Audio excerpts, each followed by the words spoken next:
start? Okay. Okay.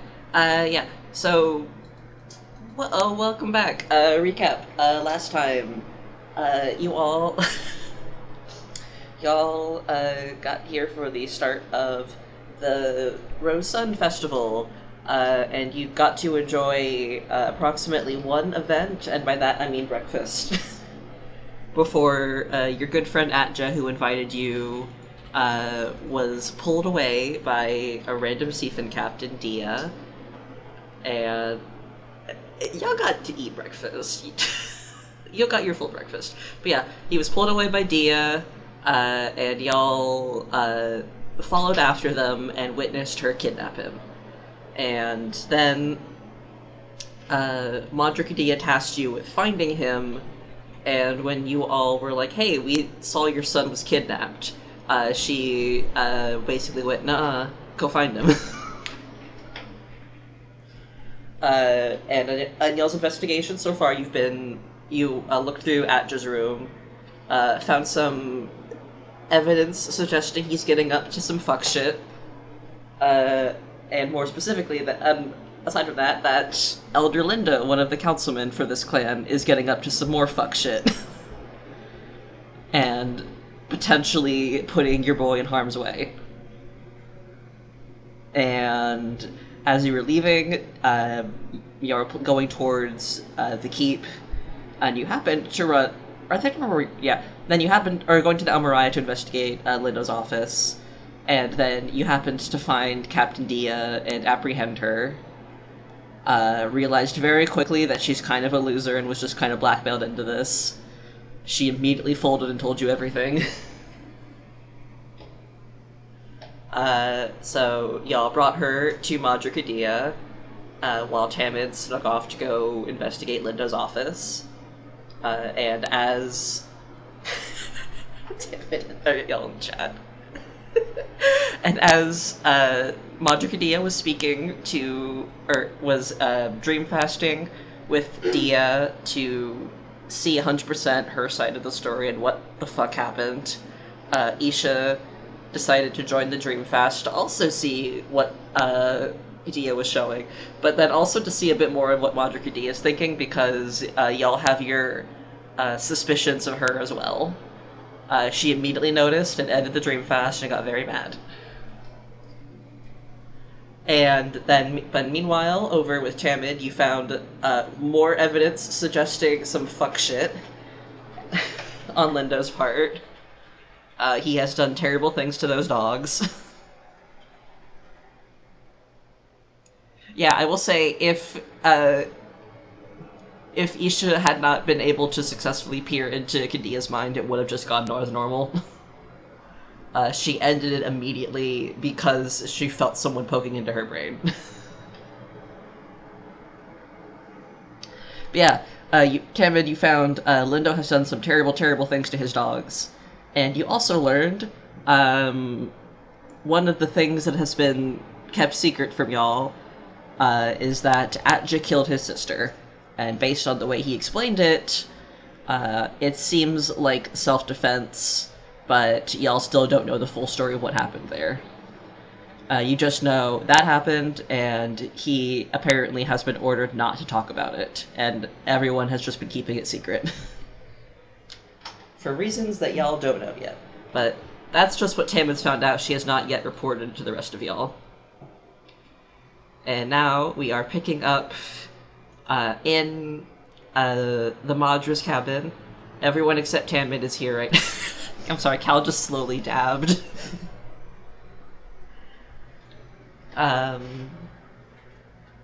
yeah, y'all are in, all here except for Tamid, who is snooping. And we are going to pick up right away with Isha convincing Modric Dia not to get mad at them for snooping in her brain a little bit. So, my darling, can you give me a persuasion check? Absolutely, and let me see how good this persuasion check goes for how bad Isha's is cracking as they try to pitifully explain themselves away. Oh, that's not great. Oh no. Well, I mean, It's a total of 10. Okay, let me. Midway. I'll see. We'll see how her insight is. Maybe. And if it helps at all, Isha's immediately, like, after she, like, got onto them, was like, I just got a little overzealous. I was trying to make sure she wasn't, leaving anything out and preparing to dream fast with you about the other things that we found. And I think, the wires got a little crossed. You know how temperamental the Vilyaya can be type situation. If that gives me advantage, if that excuse can give me advantage. That excuse alone would not give you advantage, but I will say if any of y'all would like to back Isha up, that can help. Please.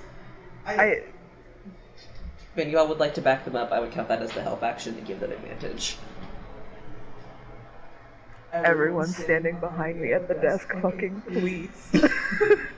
I think Catherine is just too focused on, oh shit, I'm snooping at the desk, I need to move. Well, Thermal's in the way. Thermal's standing in the way. This is Catherine. She's never done anything bad in her life. But there's a big, lovely Gretchen standing in the way. Catherine's having like 3 separate heart attacks because she was looking at something she wasn't supposed to. Yeah. Catherine is scared. This is so out of her depth. Oh god. Okay. Does anyone want to help Isha? I'll give y'all... I don't know any way in which Voss would help. That's Right. fair. Same for Terminal. That's fair. Alright. Kath has 0 poker face. She will just have the guiltiest expression ever. Alright, so, yeah, no. I'll just go ahead and tell you. Imperial March. Yeah, I'll just go ahead and tell you, she got an 18 on insight, you're fucked. Oh. Well, I mean, to be fair, I will say, Isha was telling mostly the truth. Them poking into her head was not being overzealous, but they were truthful about being like, I was making sure she was saying, she was showing you everything and also getting ready to show you what we found out. That's fair, and that is what she picks up on from her insight of, like, you're not completely lying. That was your intent. However... Which is why it was persuasion and not deception. That's fair, yeah. However, she is still pissed. She glowers at you and says, "You're not here to investigate me, you're here to find my son. And I was going to tell you what I saw in the dream fast. So if you were patient and waited, I was going to tell you, yeah." And then, Dia, who is still standing there looking, I don't know how to describe fully the expression on her face. She is just scared shitless and completely not hiding it. But even though Kadia is still mad at you, she does kind of wave a hand to essentially ending that, sort of dismissing you a little bit, just keep your thoughts to yourself, and then kind of also waves Dia back, and then she kind of takes a breath and says, "All right, okay, so you were blackmailed by Elder Lindo into taking my son to the keep." And Dia nods very vigorously and says, "Yes, I didn't do anything. Anything that Lindo didn't ask me to. He just told me to bring the prince to the keep. That's all I know. That's all I did." And, sorry. Kadia nods, and she says, sorry, my brain fully blanked for a second there. Jesus Christ. Yeah. Kadia nods. She's still pissed, and then says, "Right. Okay. There's too much going on right now. We'll deal with what you've been getting up to another time. And Dia looks relieved for like 2 seconds, and then realizes she is still going to be getting in trouble for the embezzlement, and again looks terrified.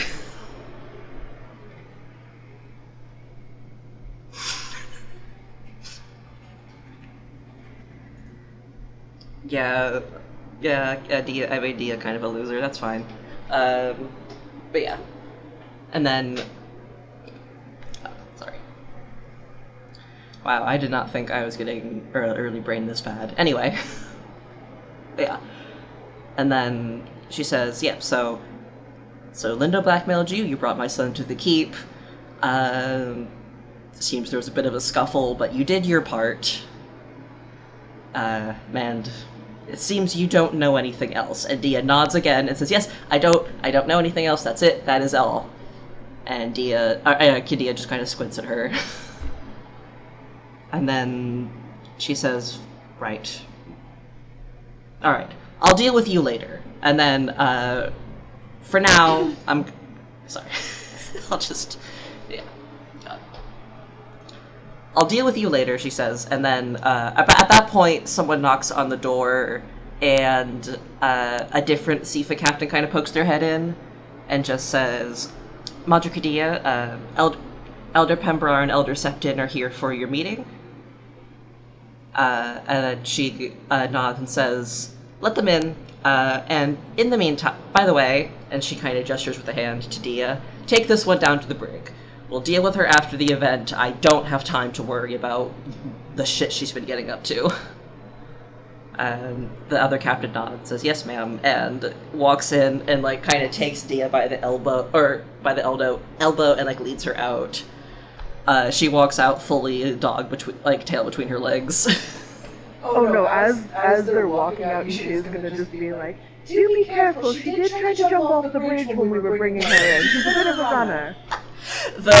As you say that, the other captain nods at you and, like, puts their other hand on her to kind of keep her more firmly in their grasp as they lead her out. And then, as they're leaving, the other two elders, Elder Septon and Pembrar, Elder Septon, I think I mentioned her before, she's, like, kind of, like, older woman with, like, darker skin, curly gray hair. Elder Pembrar looks a bit younger, has very short black hair. They're stepping in. Septon has, like, a tray with her of, like, a little plate of fruit and some tea. And Pembrar just has their hands clasped in front of them, and as they enter the room, they lift their hand and kind of, like, fiddle a bit with a pendant around their neck, and they're looking around the room at everyone here. And then as they step in, Kadia looks at them and asks, and where is Elder Lindo? And the two of them share a look for a second before Septon answers and says, oh, he insisted on staying behind to help organize the Huyam races. He was worried about making sure everything got off on the right foot, considering how, considering the unexpected turns of events we've had today. And if any of y'all would like to roll insight or anything for that, you may. Absolutely. Yes, please. Oh no. I need a different dice. I rolled a 6 and a 4 so far, so that's a 9. Alright. Kath is just too stressed about sneaking around. This is so out of her depth. Damn. She's doing her best.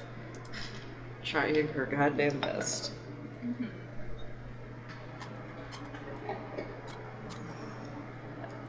Oh my god. Oh, we're doing great. We're doing so good. Oh yeah. Dice really said no. Yeah, Karma. If you'd like, you can use just the dice roller if you want to grab dice real quick. That is up to you. Oh. Okay. You know what? All right. Everyone is too frazzled from Isha almost getting them all in trouble. So Yeah. yeah. So none of you pick up on what that particular glance might mean. I would say, Isha, you maybe get the sense that as she's speaking, Septon doesn't really believe what she's saying. Like, kind of the sense of it's like, maybe that's what Lindo told her, and she doesn't have any reason not to believe him, but it's also kind It of still sus. seems weird, yeah. It's kind of sus that he just kind of skipped out on their very important work meeting. Yeah. But, Slacker. yeah, he's such a... yeah, he sucks. But yeah, and Kadia kind of, like, quirks an eyebrow and says, I thought that was Captain Ansom's responsibility. And Septon, like, shrugs a little bit and just says that he just wanted to help. He wanted to make sure everything went fine. And she will, nod and just accept that explanation and gesture for them both to take a seat. And Septon will set down the big tray of, like, fruit and tea and kind of smile at all of you and say, oh, I brought you all some refreshments. I apologize. Since this is going to be running into the mid-meal, I thought it'd be nice to bring you all something. Isha will very politely thank and make a bit of a... well, they're not gonna flutter up. The table's not that tall. It's not that tall. It's really not. But we'll come up and get tea and encourage, like, everyone to come over to, like, hopefully ignore the fact that everyone else is close to the desk. But, like, not, like, invite very obviously, just being like, oh, yes, I think I've had a few of this before when the Mariah visited Navarre, and, like, it's, like, quite a good tea, like, trying to sound inviting to, like, and, like, using their tail fan to, like, gesture everyone over, like, get the fuck over here. Get over here. There are people. We have guests. And guests. Termel will actually accept the tea too. It is not proper, but experienced. Kath will come over and, like, she's still very visibly nervous, but also, oh, this is all new things. I wanna try some of these. She's very, very tentative when she comes over. Yeah. Isha will bring Catherine next to her, next to them, help give her some support. Yeah. I will say also, it's going to be a lot... Sorry, go ahead. I was just gonna say, Voss will not drink the tea, That's fair. but she'll take it to keep up appearances. That's but fair. fully believes that it's poisoned. And that's fair. If you want to roll real quick, if you want to try to get a sense of if anything might be in the tea, will you take it? Or would be medicine? I'd say medicine, yeah. Isha's already stepped up. Well, Yeah, same Two. for Termel. it's 2? Yeah, but she's still not gonna. That's fair, yeah. Yeah, you have no idea. Better safe than sorry. Exactly. Yeah. Alright. Okay. Alright, as y'all are partaking from the tea and the like, plate of fruit and snacks, Pembrar and Septon will kind of sit down near the desk. Imagine there are a few different chairs set up. And again, as Pembrar is passing a little closer to y'all, they're still fiddling with their pendant. And kind of looking between everybody. They spend a little longer looking at Isha and Cathin. And kind of, like, flick their tail a little bit as they sit.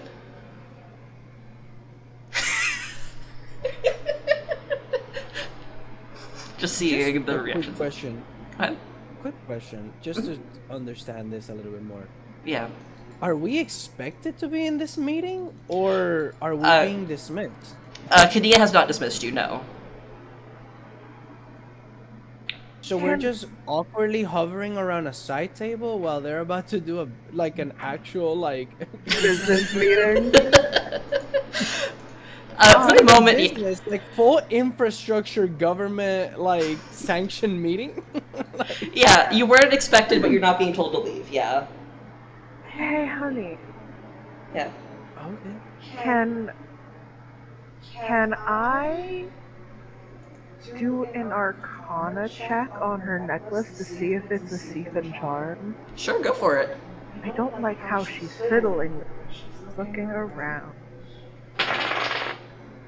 That's better than I have been. Oh. Well, I rolled a 10, so that's a 16. Okay. Okay.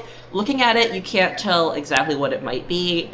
You can tell it's not a traditional seeeee charm as far as you're aware. There is something magical about it, though. And I will say, you don't have the sense that they just cast a spell, but you definitely have the sense there is some kind of enchantment they are interacting with. Yeah, Isha's gonna casually open up their tail feathers at the tip of their tail and start using it to fan themselves, and kind of lean over and mention that to Cathan, since Cathan's another spell, more adept in spell casting than the other two. Yeah. Just be like, there's something a little going on. She seems to have some sort of Lilyaya magic up about right now. Do be mindful. And so once the two elders are settled, Kadia will gesture for y'all to join, and will say, "You all came a little earlier than I planned, but sit. You're to be part of this as well." So she did not dismiss you. She was just waiting to tell y'all to join until after they sat, basically. And they're inviting us to sit where? Sit around the elders. I'm realizing there's not enough seats in here, but welcome to the government meeting. Yes. I was about to say, yeah, no, if she is fully expecting them to sit, Isha's probably will take a seat. That's actually no court behavior. Yeah, Isha will take a seat. I was trying to see how petty they do, but yeah. That's fair. Alright. Okay. How many seats are left? Or is it just there's not that enough for everyone? Oh, Isha's bringing Cathan to take a seat. She's slowly over new friend. Well, Isha's also well, the other two are gods. Come on. That's true. That's true.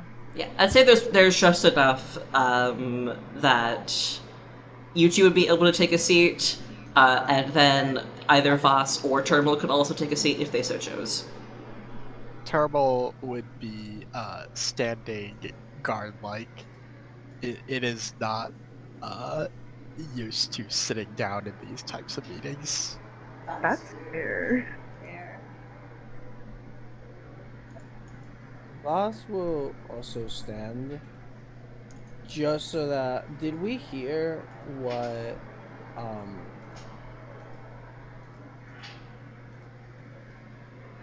Isha said about magic by any chance? Isha did mostly say that to Cathan. But I would say if Voss and Termal were standing close enough to Isha, they would have heard. Mm-hmm. I will try to stand somewhere in the room that is still, that has everybody in her cone of vision. That's fair. Okay. Alright. And once everyone is kind of settled, Kadia is going to glance between y'all and kind of hold a hand out and say, "Alright. You've shown me, or Dia has shown me her involvement. What else have you found so far?" If Kath still seems very tense, Isha will take over doing the dream fasting again. as much to fucking Kadea's. She's not asking you to dream fast. She's asking you. She also had like gesturing you to speak. She wants you to explain to everyone in the room. And I will say, kind of like. She's just like, this is the slow way of doing it. Well, This isn't efficient. Yeah, essentially. But yeah, if Kath is too nervous and Isha knows that Boss doesn't do a lot of talking, and it seems like Termal doesn't do a lot of talking, so Isha will take over. it's The chatty bird. It's Isha's job to be the yapper.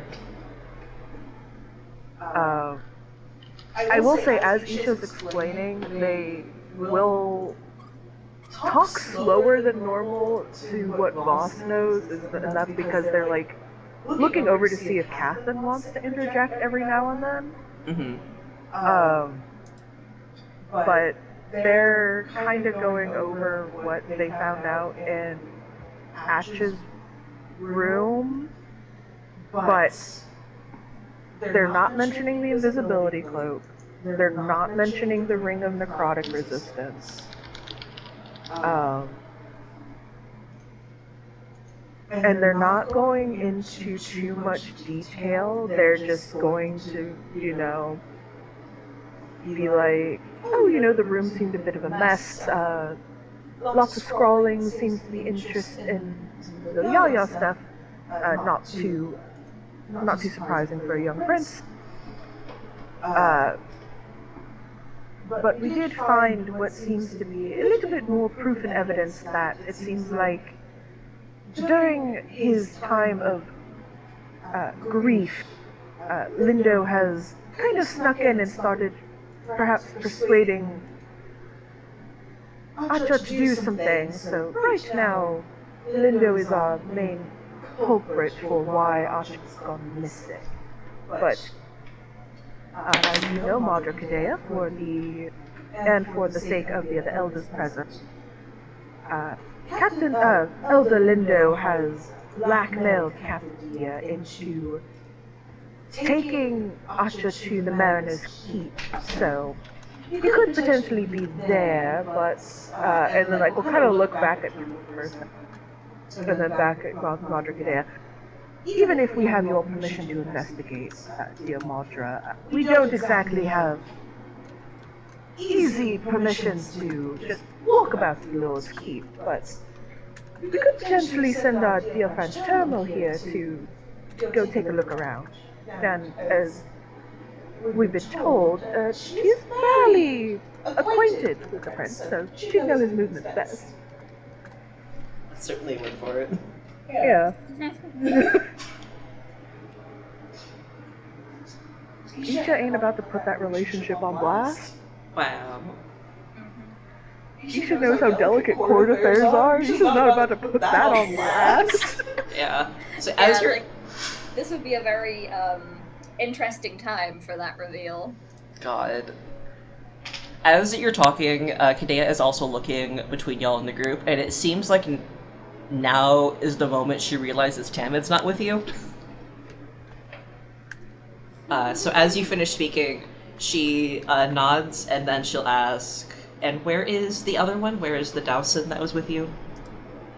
Oh, since our Tamid is her name, by the way, she's rather acquainted with the city from previously being here before, knowing Asha in his youth and whatnot. Since we had suspicions about Lindo, she went to go continue investigating on foot since she could move around faster than the rest of us. She should be back soon, though. We did tell her we were going to come see you, so if she's come up with anything, then she'll be here then. Kath is nodding along. He went so stiff when Tamid was brought up because he's like, oh shit. God. Exactly. She's just like, yep, this is what's happening. Yep, don't ask me any questions. Isha's just trying to be so smooth, no. Because technically, her going around and looking around and investigating isn't a lie. It's not a lie, that is true. But real quick, may I have another persuasion check? Absolutely. Not deception, because you're not technically lying. Oh, we love. Thank you, gay dice. Yay! Gay dice. That is a dirty 20. Holy shit! Oh my god. Alright. Isha's back in the groove. Kadia is still squinting you a little bit, but she accepts that explanation pretty easily and nods, like, that makes sense. Alright. It's like, okay, that makes sense. Alright. She'll nod along, and she was nodding along throughout your explanation. When you got to suggesting that Elder Lindo is perhaps responsible, Not necessarily responsible for his disappearance, but definitely more pushing, like, yeah, Lindo has been influencing him to do things. she'll kind of tilt her head and, again, like, nodding along. Makes kind of a face when you say that, but does not interrupt you. And then at the end, she'll nod and say, "All right, so you're investigating the keep next, or attempting to at least." Yes, so, we don't have exact plans yet, but once Tamid rejoins us and we are dismissed from this, I do think the keep is probably next, but if Lindo is at the helium races, Ish will kind of look over at the other elders like, yes, he's at the races. Septid will nod. Pembrar is looking down and not reacting. Since he's at the races, I figured maybe at least one or two of us could go that way. You know, perhaps get a hold of him the same way as we did here, except more gently escort the elder back here so you could properly talk to him. Right. Okay. Alright. Okay. Once you are finished with your explanation, she will nod again and then say, "Alright, you've made some decent progress. Alright. Okay. I trust that you... God, I keep fully blanking trying to talk as Kadia, Jesus. But yeah, basically... She knows her time is coming. She's nervous. But yeah. She sensed the murderous intent from the rest of the group. No, yeah, so she'll so blanking on specific dialogue, but yeah. She does seem genuinely a little impressed with what y'all have found so far. And nods and then says essentially, like, "Alright, okay, seems like you are on the right track. Just make sure to have both Lindo and Atja back before the end of the festival. And we'll get to the bottom of whatever those two have been up to then, as long as they're here." And then... Voss will speak up and say, "Would you allow us entrance into the keep of the Mariner?" I can... The permission I gave you earlier should apply to the keep as well. So you should be able to enter it and move freely.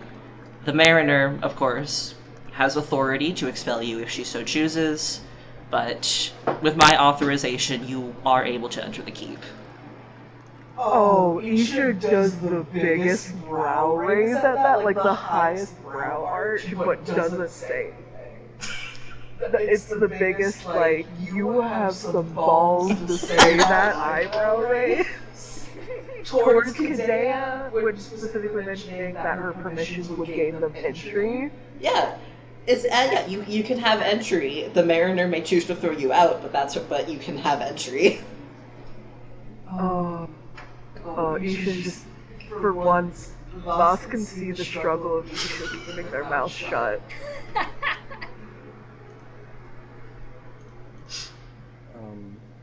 She just said, "Voss, to make this go as fast as possible, because she understands that they're losing time with this back and forth, and this lady has not volunteered any useful information whatsoever." She'll just say, "Very well, we will go post haste." and she'll open the door to kind of not gesture anybody to go out, but just kind of like make it so that we can leave as soon as possible. Oh, absolutely. By the way, hun, how heavy would you say that food tray is? It's pretty decently heavy.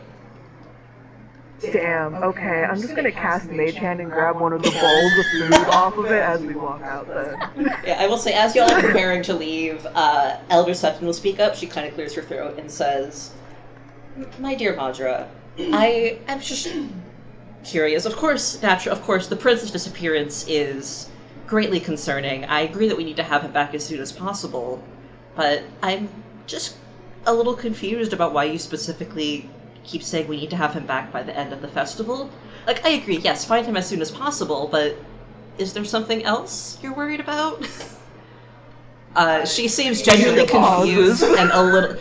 no need to roll for this. She seems genuinely confused and a little nervous as she's asking. In the sense of, it's like, she senses there is something going on here that she has not been told as another high-ranking government official. Isha does a full pause by the door. Like, what? You'll pivot? Catherine pauses as well, but it's more of a, why is there a question about bringing back her son? Why is there any question in that? Like, a government involvement or not? Like, why is there any question? Well, it's less about bringing him back. They're confused about why today is being so insistent that it needs to be before the end of the festival. Fair enough. Yeah, they're confused about why she keeps mentioning a deadline. Let me see. I'm gonna do a quick wisdom check to see if you should keep their sneaky little... Go for it. No. Oh. And I'm doing this just because Isha's gonna... Isha's poking. Poking the bear a little, if you will. Yes, that is quite a little concerning, considering how annoyed you've been with the idea of him being missing in the first place, and from my accidental dive earlier, which I'm still sorry apologies for that, you did seem angry at. Why are you so concerned about him being back before the end of the festival? I figured with all those things you'd want him back after so he couldn't potentially ruin anything else for you. Sorry, just I love Isha dearly. I love my little bird. Kadia visibly bristles a little bit, first at being questioned in the first place, and second at Isha's not at all subtle prodding. And then she says, it is... She takes a breath to like, kind of chill. And then, sorry, I'm just reading the chat. To kind of calm down, chill, and then just say, yes, it is important that he be back by the end of the festival, because he is instrumental to the announcement that I have planned for later today. Septon and Pembra are visibly confused for a second and exchange a look about announcement. And Kadia lets out another breath and says, yes, that is why I summoned you two here now, and I suppose the rest of you, she gestures to y'all, can hear this as well, so that you know why it is so vital that he be back as soon as possible.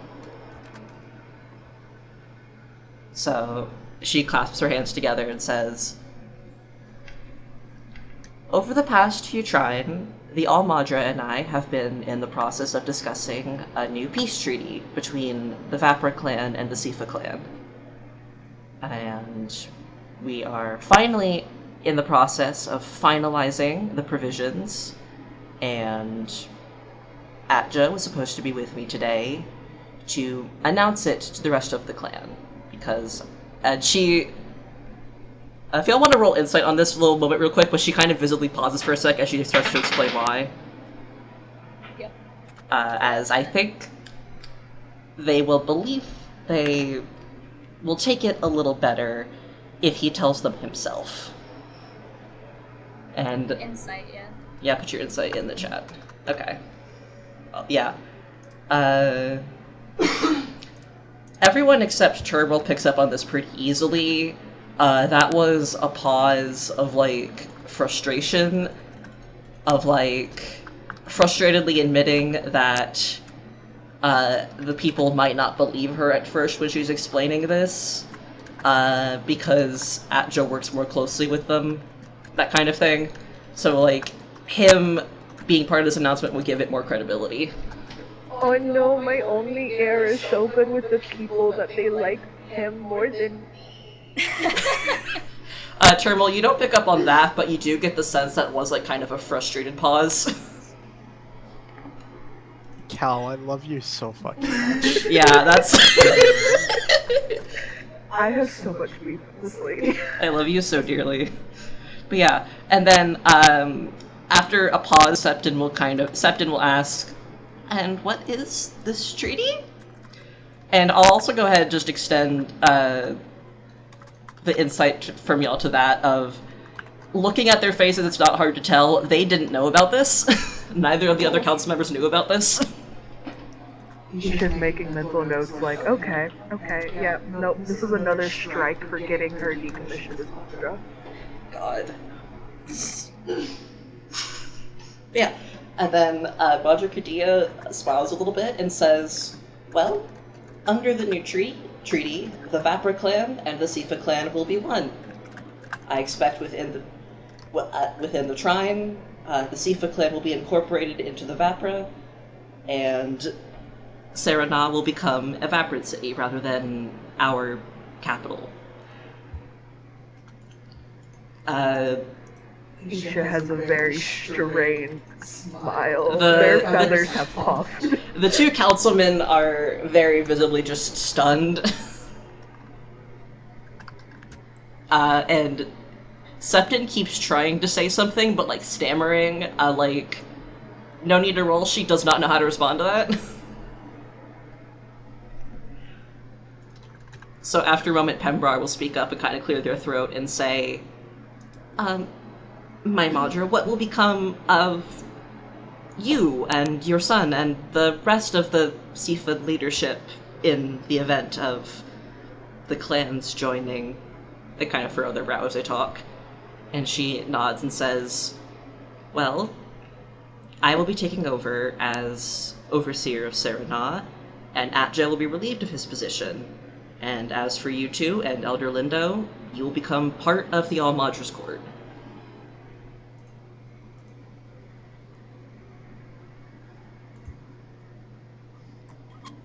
Isha is struggling not to say something.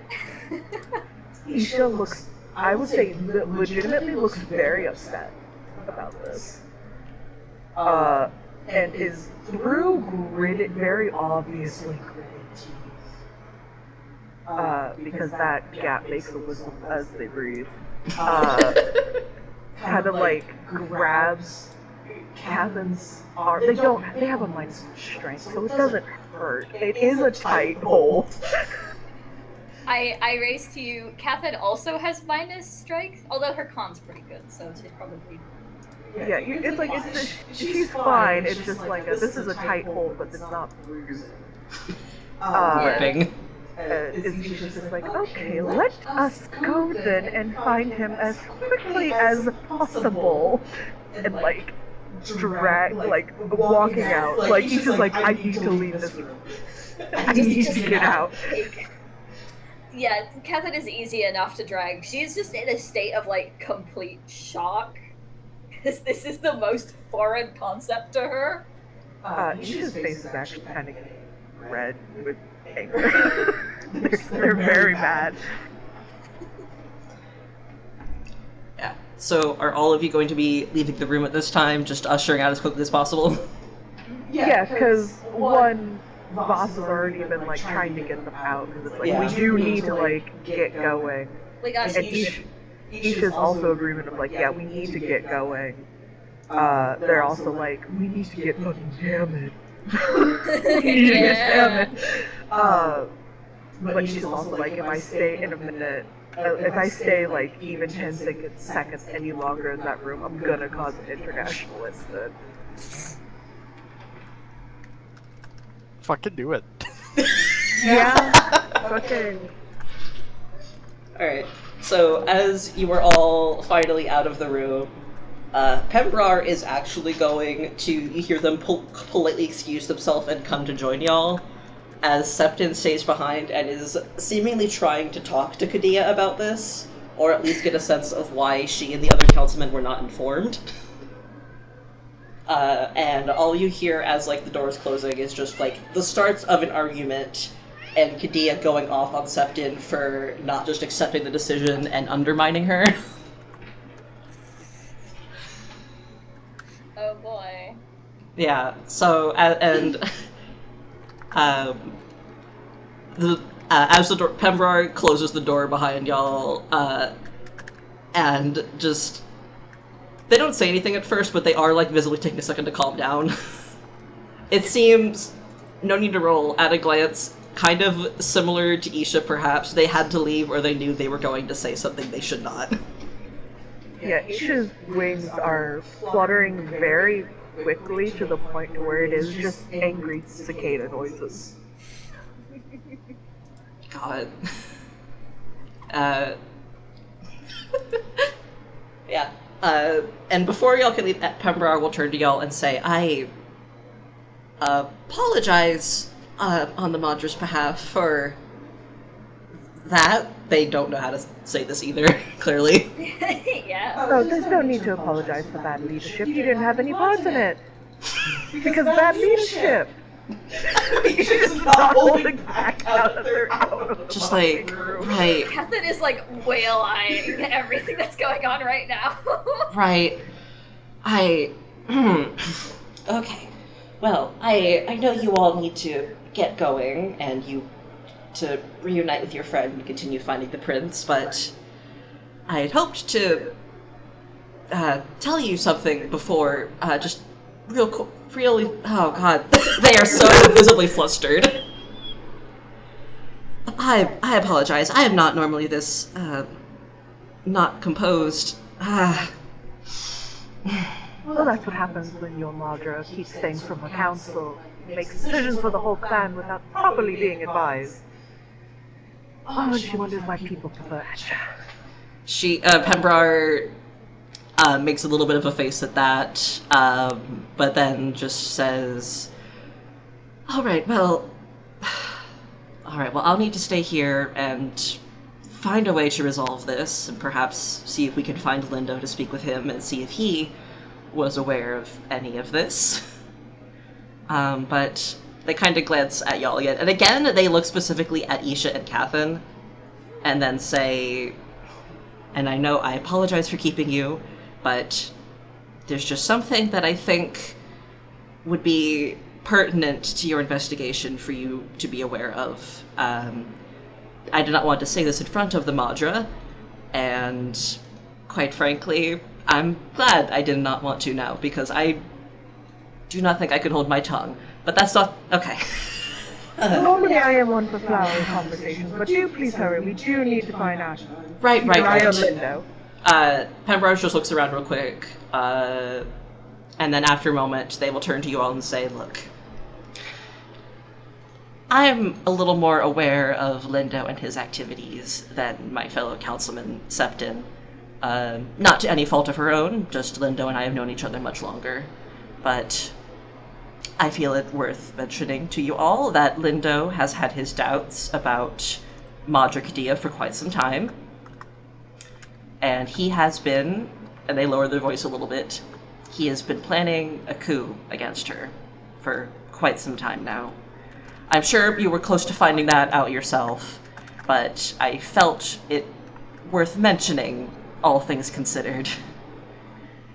I do think the pieces were probably there. Isha now has that look of, maybe we need to talk to him for different reasons. Yeah, and they nod and they say, right, I don't know what they would be involving the prince, or what he would be involving the prince for, but I know that you don't need to think too hard. Vacuum of power, someone needs to go. He is technically the heir, no matter how much people may dislike it. Well, certainly, but I'm also sure that Lindo is prepared to slaughter both members of the royal family. As I said, he has had his doubts for a while, and he is planning to take power himself. That's... And you're okay with this? They hesitate for a second, but they do nod. And they say, I have also had my doubts for quite some time about the Madra, and I'm sure you can see why. Yes, she doesn't make it very subtle. But yes, we do need to get... Has she always been like that? I've only been a councilman for the past few trines, so I do not know what it was like before, but as long as I have been in my position, she has been like this. Erratic. Yes, erratic, impulsive.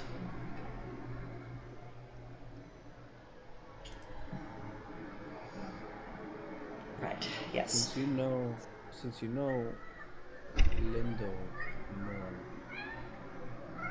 do you know of any other leads or any other locations that we should also look at?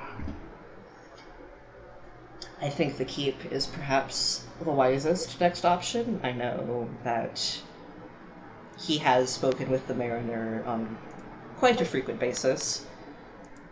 I don't know if he's visited. Do you think that the Mariner is in on this plot? Well, as she is, we can't question the Lord, really. I don't know for certain, but it is a possibility. After all, the Mariner works quite closely with the Madra normally.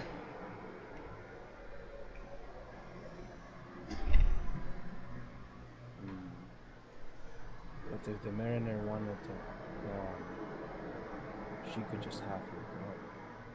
Exactly. The Mariner would not need to resort to subterfuge if she wanted to make a change in the League Clan's leadership.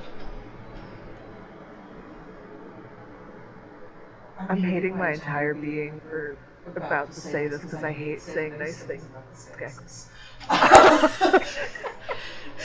The fucking issue with being a vapor and kiss ass and specialist boys of the Skeksis. Yep. Well, the Lords tend to be quite merciful in their own ways and grant us freedoms. Perhaps they wanted to see if we could resolve this ourselves. Perhaps they're just testing us to see if the Madra situation can be handled here by Gelfling hand instead of, them having to intervene. It's possible. It makes sense. But yes, we do need to get going. Now, is Lindo truly at the William races? Said in a way like Isha knows that something else is going on with her because they sensed that magic earlier. Yeah. Again, their hand kind of like seemingly reflexively goes to their pendant for a second, as they say, that is what he told Septon and myself,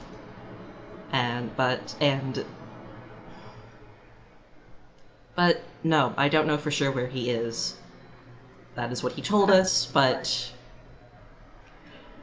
Well, in that case, since you've known him for so long, what other places, could he potentially be? That way we can check there, that perhaps he may have had to run to those places as well in case we need another place to look. He may also be in the keep, as I said. He may have visited the prince's quarters. He may have visited somewhere. They kind of throw their breath for a second. Lately he has been thinking a lot about this place behind the Sunrise Hill. I don't know where exactly it is, but that is most probably somewhere you can go as well.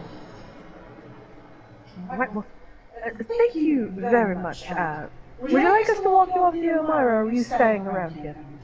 Oh, no need, thank you. I was just planning to stop by the councilman's study briefly before before I rejoined the Madra and my fellow councilmen. Is that on the way out, Xavier? No, it is not. That is where Lindo's study and all the other councilman's stuff is.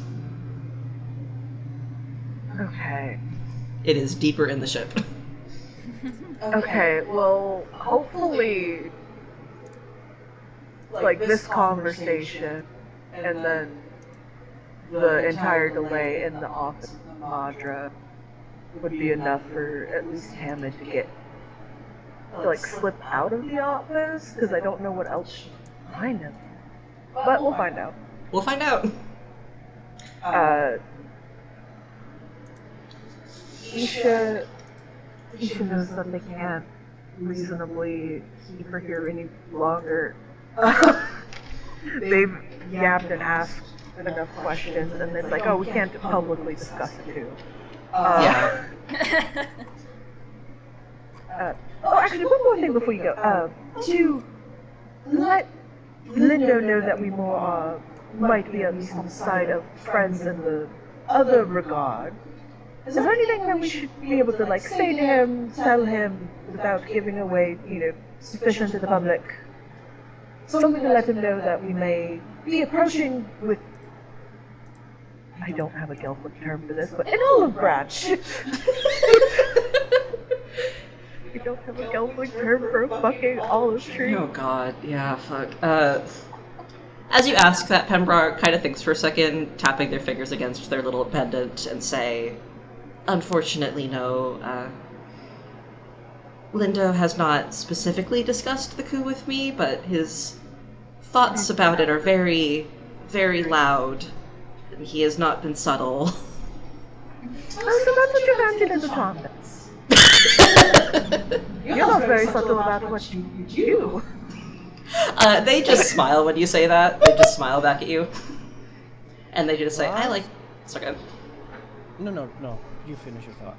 Yeah, no, yeah. They just smile and say, well, it is important, and as a councilman, I stay informed. Vaz is not one to engage in political intrigue. Her line of questioning is mainly just to know what the fuck they're walking into, so that it's not a trap and they're blamed for an international disaster. Yeah. But, like... Yeah. It's... So she goes... She's like... So you did not speak directly, or you've never spoken to him directly about the nature of this coup. How are you so sure you will not be replaced with the old administration? I very well might be. I have no answer for that. And you're okay with this? Well, you've seen how modern today behaves. Plus, anything is better, really. But If it's it is not just a matter of not liking. It's a matter of self-protection. Indeed. You do not care if you are replaced. I do not. But my concern is more for the clan, because clearly Madra Dia is not what is best, and I trust that if Elder Lindo were to make his move, so to speak, that he would have the clan's best interests at heart. And if I am not part of that vision, then I trust his judgment. You trust too much. That's fair. I will say, as someone who does live in Quadlight, you do trust a little too much. But whatever, we do need to get going now. Come on. We need to go find, and like, Isha's going to say this more loudly, being like, oh, we need to go find Hammond now, wherever she's gone off to. Like, hopefully that carries down the hall. Like, please, Hammond. Hammond! Captain's so stressed. It's like it's just so many things on her mind right now. Yeah, Isha is making sure to keep an arm on Catherine to like keep her going. Like, come on, we can't look back. Don't look back. Don't raise suspicion. Yeah. Pembrar does not respond to y'all telling them that they trust too much, but will bow a little bit to y'all as you leave, and then make their way down towards the councilman's study. And we are going to cut over to Chamid. We'll say the bulk of your snooping around has fit in generally this time. And as you're finishing up with looking around Lindo's desk, that is going to be when you hear someone walking in the hall right outside the office. Oh boy! Oh. Yay, someone right outside the office. Yep. I'm gonna try to get the fuck out of there then. Yeah. You do have your invisibility cloak, so I'll go ahead, have you roll stealth with advantage.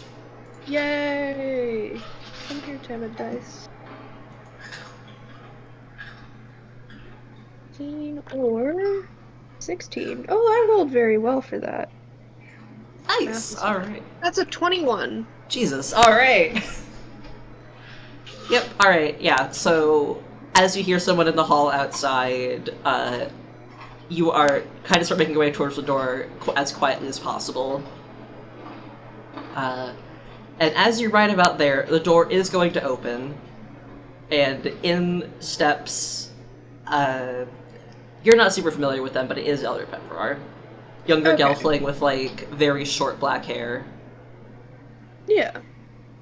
They step in past you, they make their way over towards, first what seems to be, like, maybe their desk, but then they make, instead, after a second, will that walk over to Lindo's desk and begin, going through it, essentially, like, ruffling through the papers. Oh! Well, they're gonna cover up any of the snooping I did. Yeah, there Yay. you go. There you go. Alright.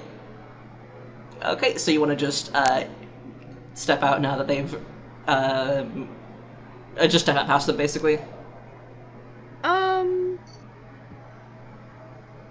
I mean, probably because I don't want to risk being caught by them, even though I am dreadfully curious about what the fuck they're looking for.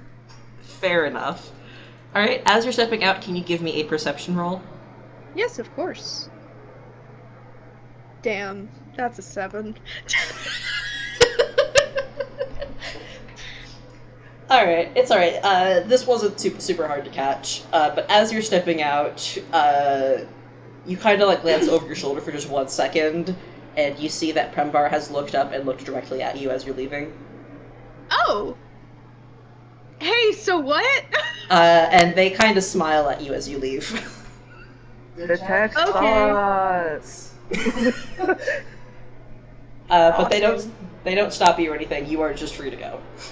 Okay, yeah, I'm gonna get out of there with even more of a hurry then. Got a haul ass. Yeah. To find the gang, Isha is just like chatting nonsensically, like very loudly. Just so like Tammy could hear where they are. But Isha is talking about the William races. Oh, hell yeah. Very loudly and excitedly about those goddamn Huyan races. Yeah. I'm just imagining Isha with their arm around Kath's shoulder, and Kath is like, there's no thoughts. She's just basically so stressed. Not around her shoulders. It's like the court walk of like arm in arm. Yeah, fair. Oh yeah. I love it. Damn. Yes. You're trying to calm down the very tense cat that is Catherine. Trying to calm her down and also once again just chatting so that it's acting like a fucking auditory beacon for Taylor. Yeah, I'll say the other thing that perception roll was for, with that kind of low roll, it does take you a little bit to pick up on Isha's loud chatter, but you do after a couple of minutes, and you can then use that to find the group. Yay! Yippee! Oh, so I do think probably maybe we should chat on the bridge from the Moira to the mainland, because that's probably gonna have the least amount of foot traffic. Yeah. I would say, yeah, right now the mid-meal is ending. After this, there is the meditation, which would have most people going to the hill, But for the moment, yes, the bridge is going to be mostly unoccupied. Is it the same hill that the other councilman said Lindo likes to hang out in? Yep, it's the one. Yep. Okay.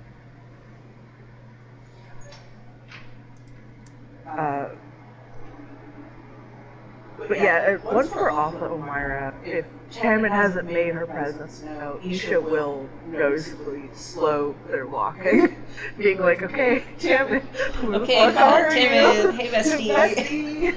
Tammin, please. New bestie, Tammin! new bestie number 3. I don't know New that bestie she'd number make. 1.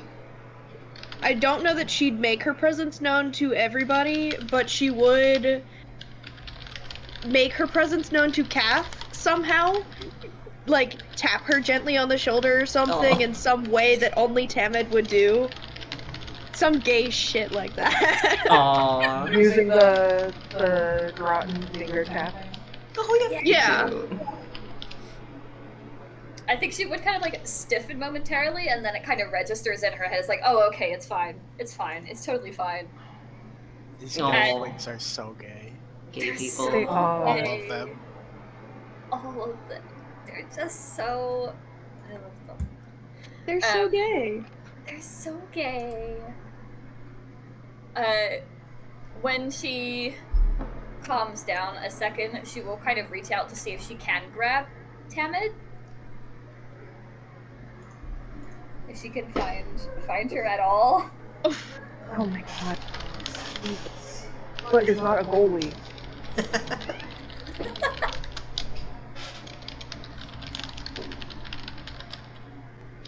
Tamid. No, go on. Oh, Tamid will let Catherine grab her. As soon as. Oh no, go ahead. No, I'm just saying, Isha's like noticing the movement, was going to comment on it and be like, "Oh, it's Tammin here." Yeah. That's fair.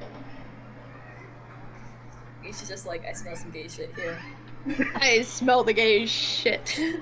Well, it's more like seeing Catherine suddenly like reach to the air, kind of beside slash behind her, being like, "The fuck you doing, damn?" Yeah.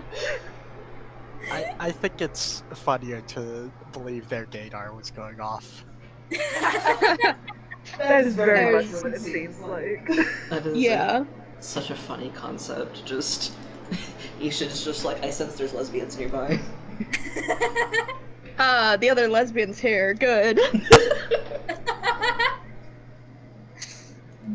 You can calm down this one.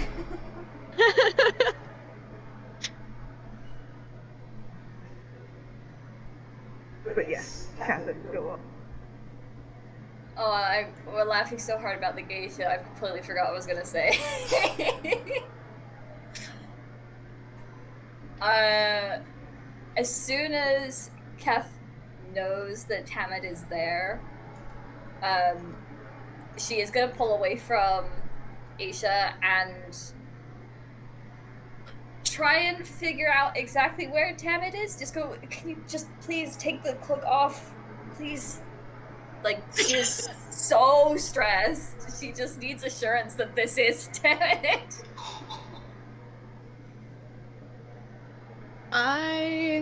We're not in immediate visibility of anybody, right? We're on the bridge leading to the Omira. And we also have, like, several people here kind of grouped together, so... And I do imagine probably, like, either both of them or at least Termal or Voss is behind them. Yeah. Okay. I'm gonna let Xavier type for a second. Oh, it's nothing. Totally. I was just checking something in my notes, but yeah, y'all are. Ah. Yeah, y'all are. Oh, it's by your. Yeah, I see. Okay. And she came to me about it.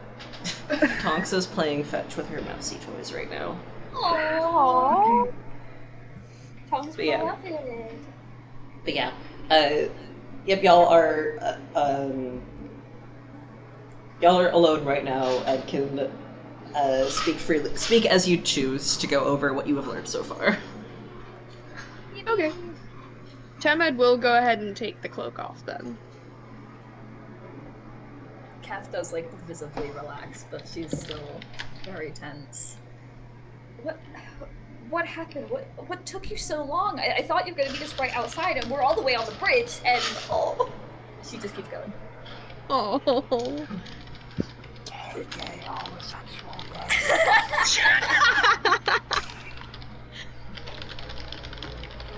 Temad will kind of frown a little bit and go, I was snooping. There was a lot of things to snoop. Well, given what we learned, that doesn't sound too far off.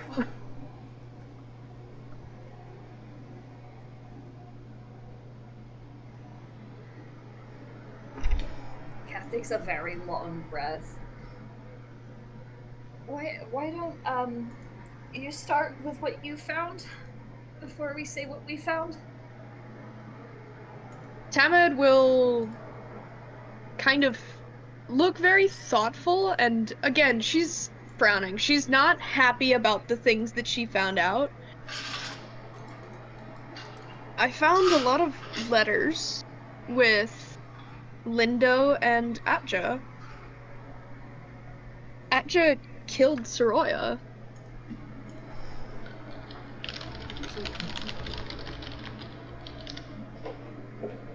Yeah, there's no delicate way to put that. No. With what circumstances? It seemed self-defense. Yeah, based on the letter that you found from the way Atja phrased it, it seems Soroya had attacked both him and their mom, and he killed her mainly self-defense, but to protect them both. Yeah. It seemed she attacked him, I guess. I don't know.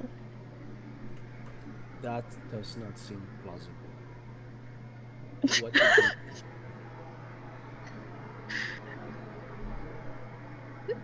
They were very clearly Atja's handwriting. Atia wrote that he killed his sister. Yes. We do know he was close with Lindo and relying on him for emotional needs since it's very unavailable. So, maybe not too surprising. Atia would not kill his sister. I don't think he had a choice. In what way?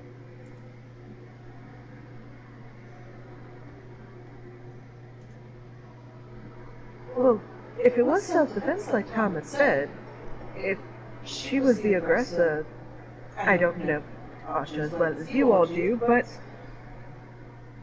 you know, he could have done so just accidental self-defense, you know, trying to stop her and things just went too far.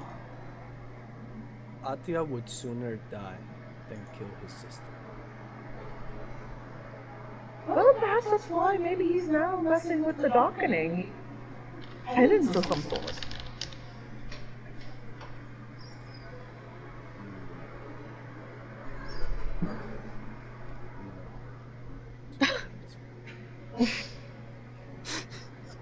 I think something is wrong. Don't get me wrong. I think something is very wrong here.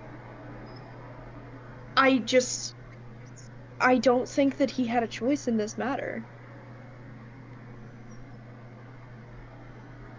And she is very specifically recalling some of the visions that she's seen about the questions that she asked. She is very scared. You can also, obviously up to you if you do want to explain your visions at all, but that is also an option. Yeah. No one here knows that him and his visions yet. Nobody knows that Timid talks to God. Well, Catherine knows. Well, yeah, Kath knows. Yeah, just The others. checking in real quick. How are you feeling right now, Termal? I think the emoji says all. Fair enough. Yeah. Yeah. Yeah. Yeah. Yeah, that's fair. Yeah, Tonks! She's screaming. Oh, she had her paws up on, like, your armrest and back of the chair. Baby. Oh. Baby kitty. She's like, oh my god, Dad has a proper chair now. Maybe I can climb onto it.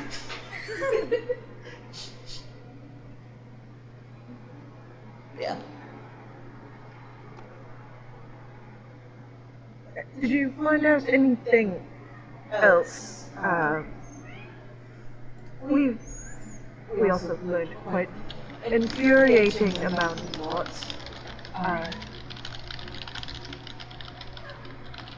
But anything else of importance that we should know before we figure out next steps to move?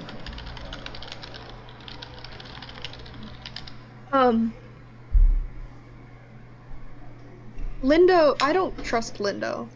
He did something to those. I'm gonna call them dogs because I can't remember off the top of my head what they're called. The Rakita. Thank you. The Rakita. He did something with the Rakita, and he and the Mariner have been talking about Atja, and I don't like it. Oh, Isha looks so torn. Isha's like, every time it's like, oh, Linda's the bad guy, and every new step, Isha's like, maybe he's not so bad. Yeah, honestly. But the Mariner is in on whatever is happening. It sure sounded like it, yeah. Well, to be fair, if it's about the discussion with the Rakita, from my time in the libraries at Milan and stuff, they were the Skex is all interested in trying to domesticate them. So if he's working with them on that front, he's succeeding no matter what he's done to them. I'm not talking about that front. I'm talking about what's happening with Atja. Okay, any indication on that front, Sam?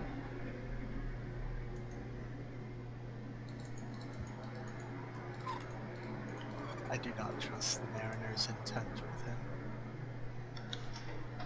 I don't think I do either.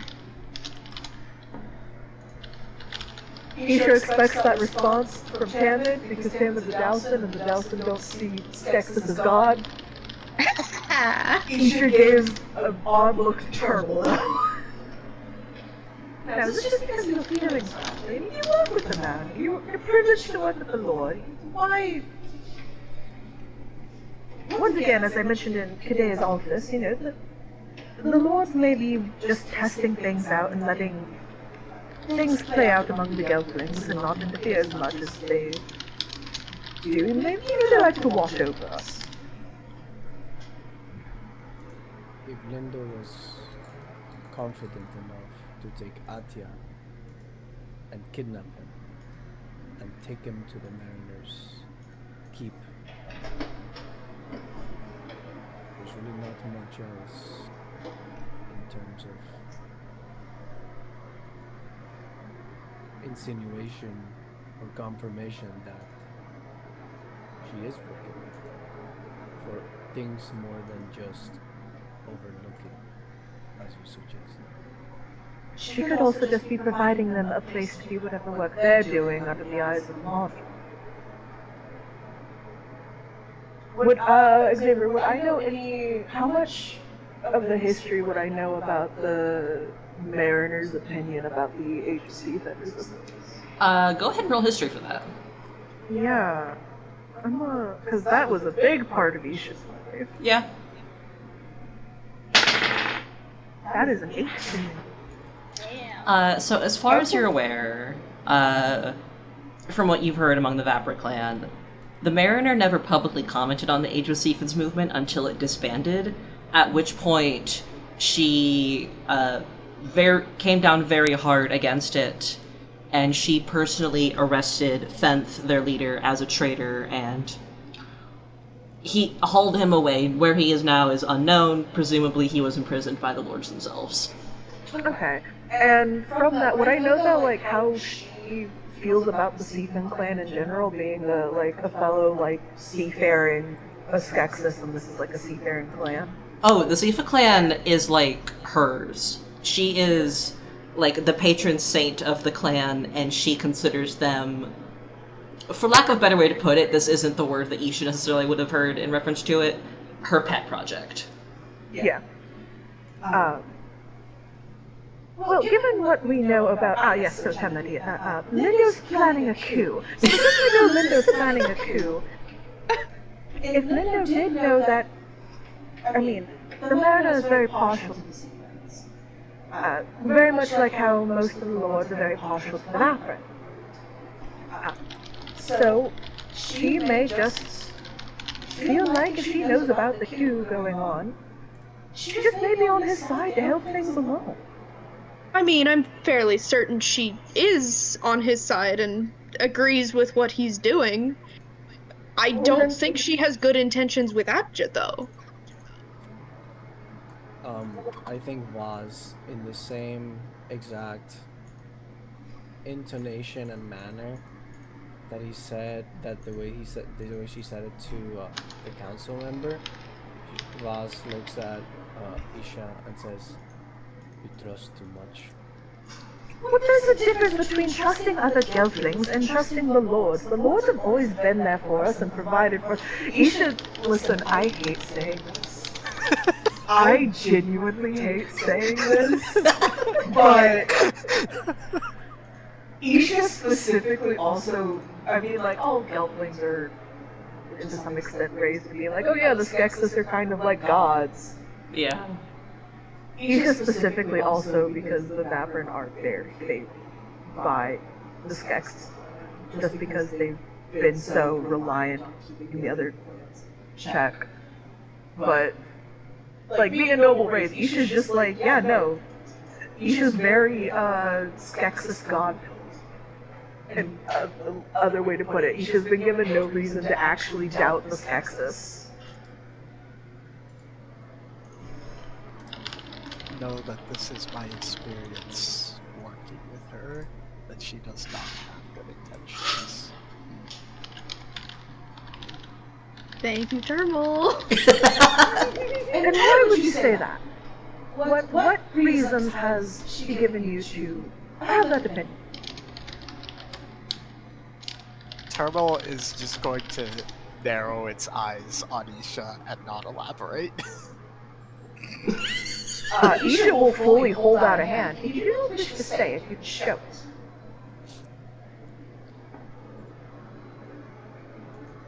But while I will try and trust your judgments, we must be careful about moving against the laws and what we publicly say about them. Even if we do not agree altogether about how we feel about them.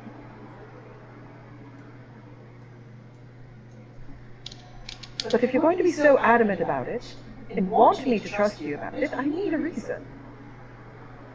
You know what? Turbo will do it. Yeah! Hell fucking yeah. Isha will look at everyone else. Everyone else wants to see. Anyone else? Because, you know, multiple people can dream fast. Yep. All of you can dream fast with each other. I would just need an Arcana check from everyone who's going to be participating.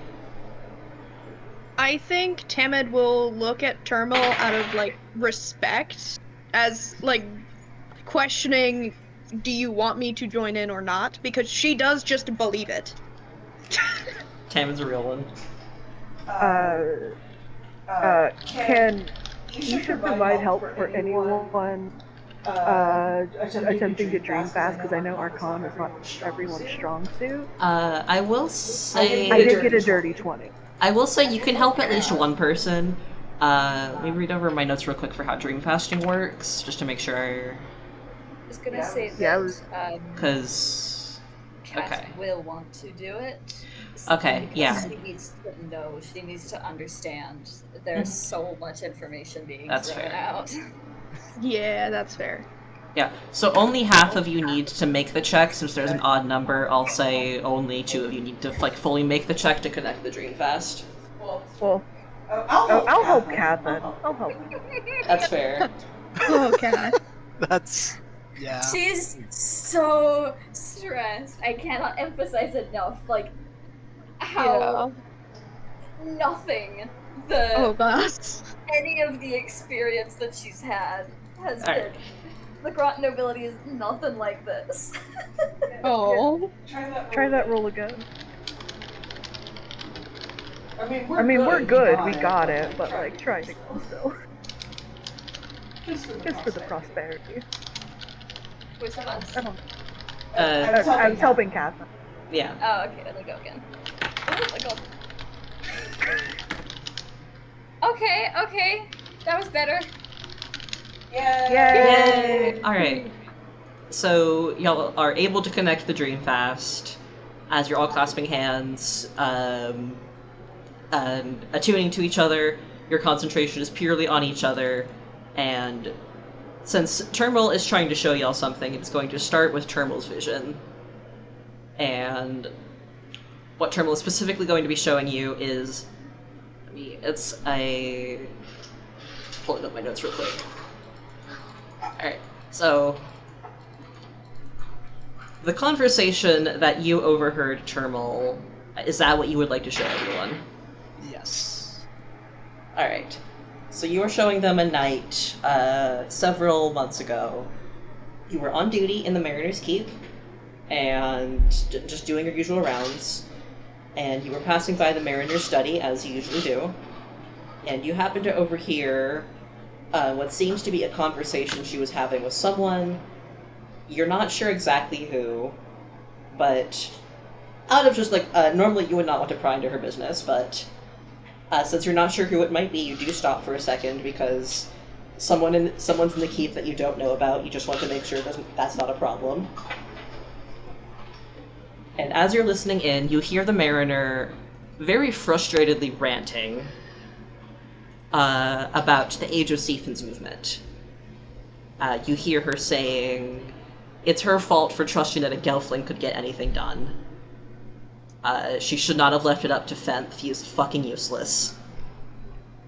And you don't hear the other's reply, but you hear her address them as Skektek. Based on your prior knowledge, that is presumably another lord.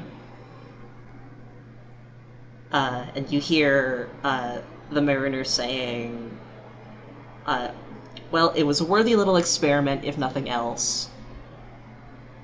And essentially, as the argument, she's just ranting, very clearly it becomes clear the Age of Seethan's movement was in part her pushing for that. She tried to get the Seethan clan to separate, it failed, and she's mad and blaming Fenth because he couldn't pull it off. And Don't blame him, Queen. One guy got pussy/dick whipped. Oh, and she does mention Kamlu specifically as well. She's so mad at him. Then the other lord seems to say something, and the Mariner scoffs and says, well, by that point, I couldn't just kill the little princess, could I? That would have drawn too much attention. And we need them to trust us. And as she is continuing to rant, it seems the other Skeksis, who you still can't hear, and after a while you get the sense they're not in the room. So she is talking to them remotely. And at this point, you know you should move on, because this is her business, and there's no one there, but you stuck around. And as she keeps ranting, and she talks about she'll just have to find another way to get the Sifa clan away from the rest of them. And says, she nods and says, like, yes, I know. We have to keep them separate from each other. That'll make it easier. And at that point, she kind of paused and said, I think someone's at the door. And at that point, you moved on. Yeah, okay. Oh, see, Isha went into this going like, oh, this will be a quick way also to just show Tamid the conversation with Audra. This is seeing that immediately flash different memories for Isha. Aw, Shattering this Twink's worldview. basically. Well, so what ends up getting shown in turn, because Isha is a very emotional person, and so their emotions are likely to change their thoughts and actions very quickly. Is Isha probably around 5 trying to go, overhearing two older male gelflings by the looks of them, because it's like peeking through a doorway. It's their dads, talking about going to Serenade, like talking about the Amora, and it then like quickly cuts to another memory of Isha sitting there with two younger siblings and Kira coming to tell them that their parents are like seemingly gone, like not coming back. Just a little hint that one of Isha's parents was Hassi, and both of them were involved in the movement. So Isha learning that that was essentially an experiment, and for fucking nothing. Oh, Yeah, Isha beloved. my bird's sad. My bird is sad, and that's why he's always angry. Yeah.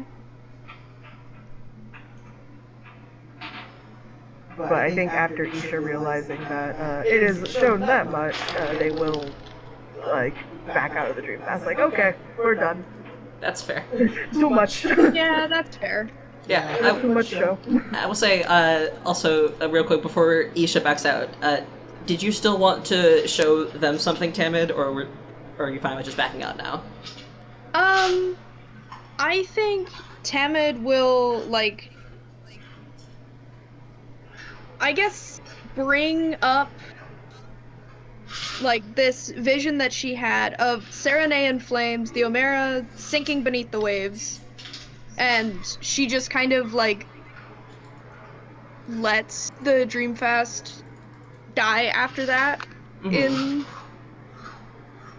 Like, she just lets everybody back out after that, but she does try to push this vision as everybody's, like, backing out. That's fair. And I'd say as you're pushing the visions, in the Dreamfast, the others would be able to feel this isn't something you have seen specifically, like it has happened.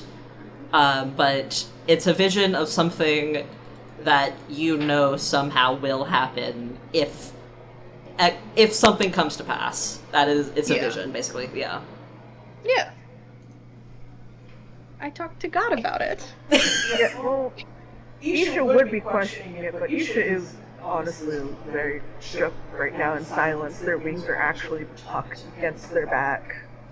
Oh. Vaz,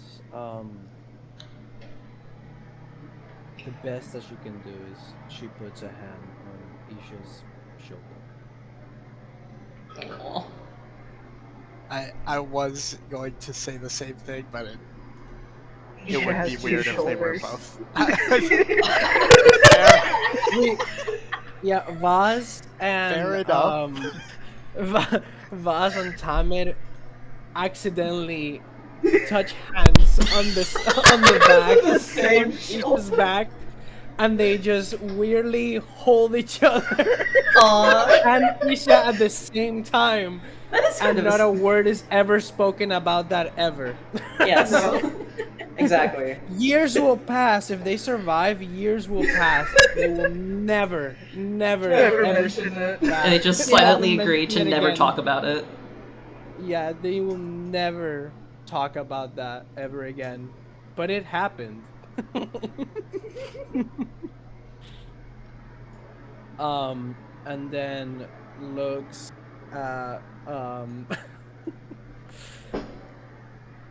at Thermal and ask what was that memory that you showed at the end? Oh, you mean? Oh, I think you got the T's mixed up. Thermal is the other guard, and Tamid's the one that should. It's okay. You're good. It's okay. That. Yeah, Ask you're the good. other one. What was that memory? Yeah. What's up with that? It's so crazy. What was that? That's so crazy. Tamid will kind of grimace a little bit. And she goes, I asked Thra what happened to Atja, and that is what it gave me in return. I think Atja will die during the festival if we let whatever is going to happen happen. Is that this setting on fire? Yes. We should act quick.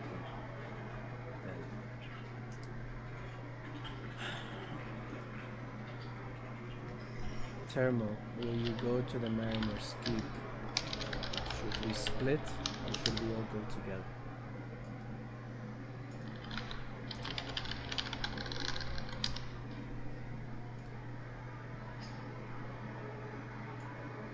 Isha seems to take a deep breath, pushing all those memories away. Oh. It's probably best if we keep up some sort of appearance. Tamid has that cloak unless someone else wants to borrow it, and Tremel is a guard there, so at least two people can go and freely walk about the keep and search for Atcha there, as well as Tremel's very aware of how Atcha moves, I'm certain. But the rest of us can keep up appearances and keep an eye on Lindo if we go down to the Huya races. Perhaps, maybe we can see about trying to convince him to join us on a boat.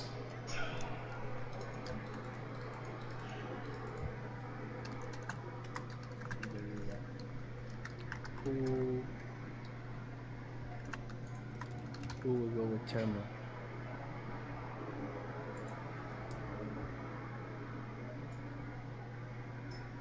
Perhaps, sorry to volunteer you again, but Tamid can be invisible, so it will look like Thermal is going by itself. I can be invisible again.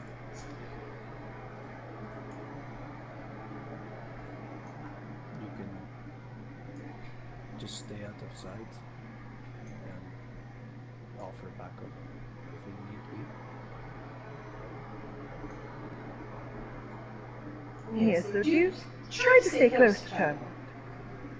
We don't need any separation going on in the Lord's. Yeah. Yeah, Although, I will stay close. if you see Atya and you an opportunity presents itself to rescue him, perhaps that might also be of help.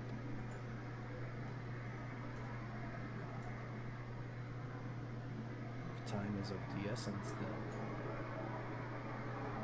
a couple of minutes or an hour might be the difference between rescue and else.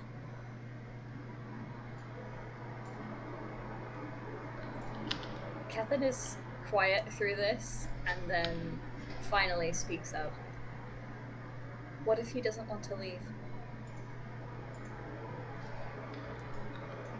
Well, unfortunately, this is going to be a case where I think strong arming might be needed to at least have a conversation.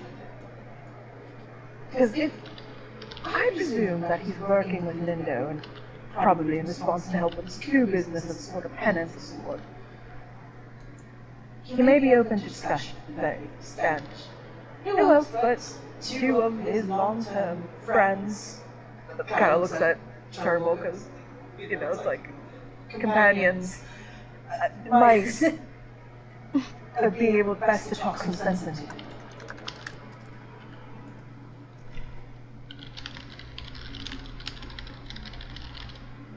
if he really doesn't want to leave, don't take more risks than necessary. It might be easier if all of us are there to get him out rather than making a hasty decision and making ourselves known.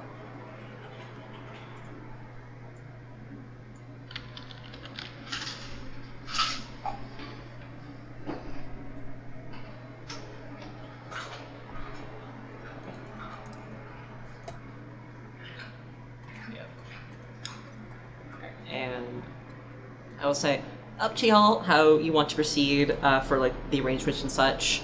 At this point, people are filing onto the bridge to begin making their way over to the Sunrise Hill for the meditation session. If we want to keep up appearances, perhaps those of us going to the Huyum races could follow them? We can also investigate if Linda has another hideout in that hill, like the councilman suggested.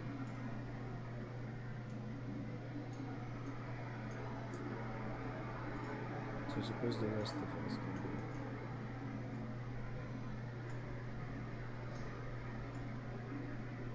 it. Where shall we meet after we all finish? Perhaps back here on the bridge. I feel uneasy, to tell you the truth, about meeting here, right at the doorstep of the people that we are investigating.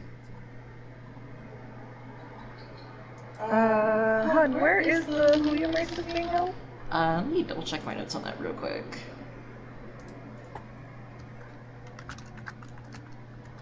Because we're having to go across. Yeah. So the Huyum races. Okay. Alright.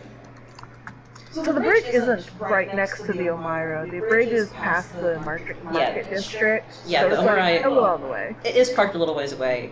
The Huyum races are going to start around the lighthouse and then go into the port past the bridge.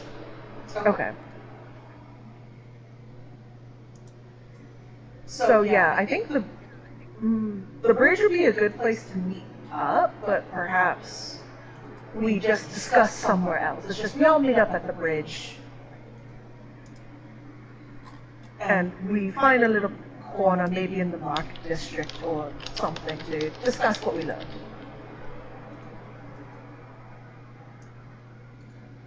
Very well. Let us go. Before they separate, Kath does grab Tamid's hand and goes, "Please be careful." Tamid. Let her go eventually.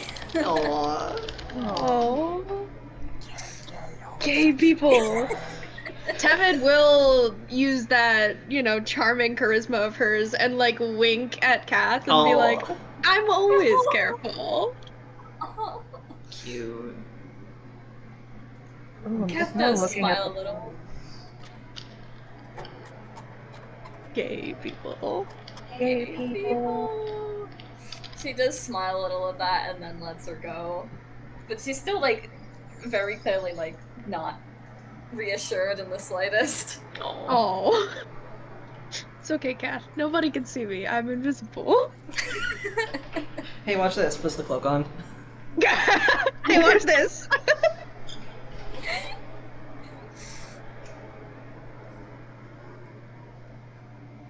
Though I do suggest you two probably go ahead and get looking. It might take you a while to look about the entirety of the keep. Well, we do have this map. It kind of looks at looking at the portals again. Mm-hmm. I guess if we need to get to you quickly, there are a few places that we can go to get to the keep sooner, or you could use for a quick getaway. Perhaps. Isha kind of stops and looks to Tamid. Would you actually, well, Tamid's invisible, looks to where Tamid was. Tamid, do you maybe want to hold on to this since you've got the whole cloak situation in case for some reason Termal is patted down? Okay. And Tamid will grab it. I'm imagining you're still invisible when you grab it. Yep. It just disappears It into just the void. disappears. Isha holds it out and it just poofs from their hand. Excellent. Eaten by thin air. Yep. Now imagine Termal, just Tamid's hand comes out of the cloak to grab it, and then they both disappear back into the cloak. Yes, absolutely. Yes. Alright. Alright. So, if y'all are satisfied with your next steps, go ahead and get going. The folks that are going to the hill can just follow the crowd, and the folks going to the keep, going against the crowd, but no one's gonna, like, stop you. It's just going that way. I was gonna say, I imagine Termal looks like someone on a mission. Yeah, it's... Yeah, it is. Get out the way. Termal is on Has a... its determined face on, which is its normal face. Termal is on a mission and clearly wearing the uniform of a guard. No one's going to fucking stop you. Yeah. Alright. Alright, so we'll first go to y'all who are, start with y'all going up to the Sunrise Hill, for the meditation session. When they start walking, by the way, Kath puts a hand on Isha's arm and goes, I'm sorry about your parents. Oh. Oh. Thank you. Anyways, speaking quietly to the two of them, once again looking, when I glanced back at that map, perhaps the thing that Lindo was doing behind the Sunrise Hill was that portal that's near there. But we can always investigate and see if there's anything else. Yep. And as y'all are coming up to the hill, you can already see there are many gelflings gathered on the hill already, spread out, kind of loosely arranged in a circle around the center. Y'all can just find your place wherever you'd like.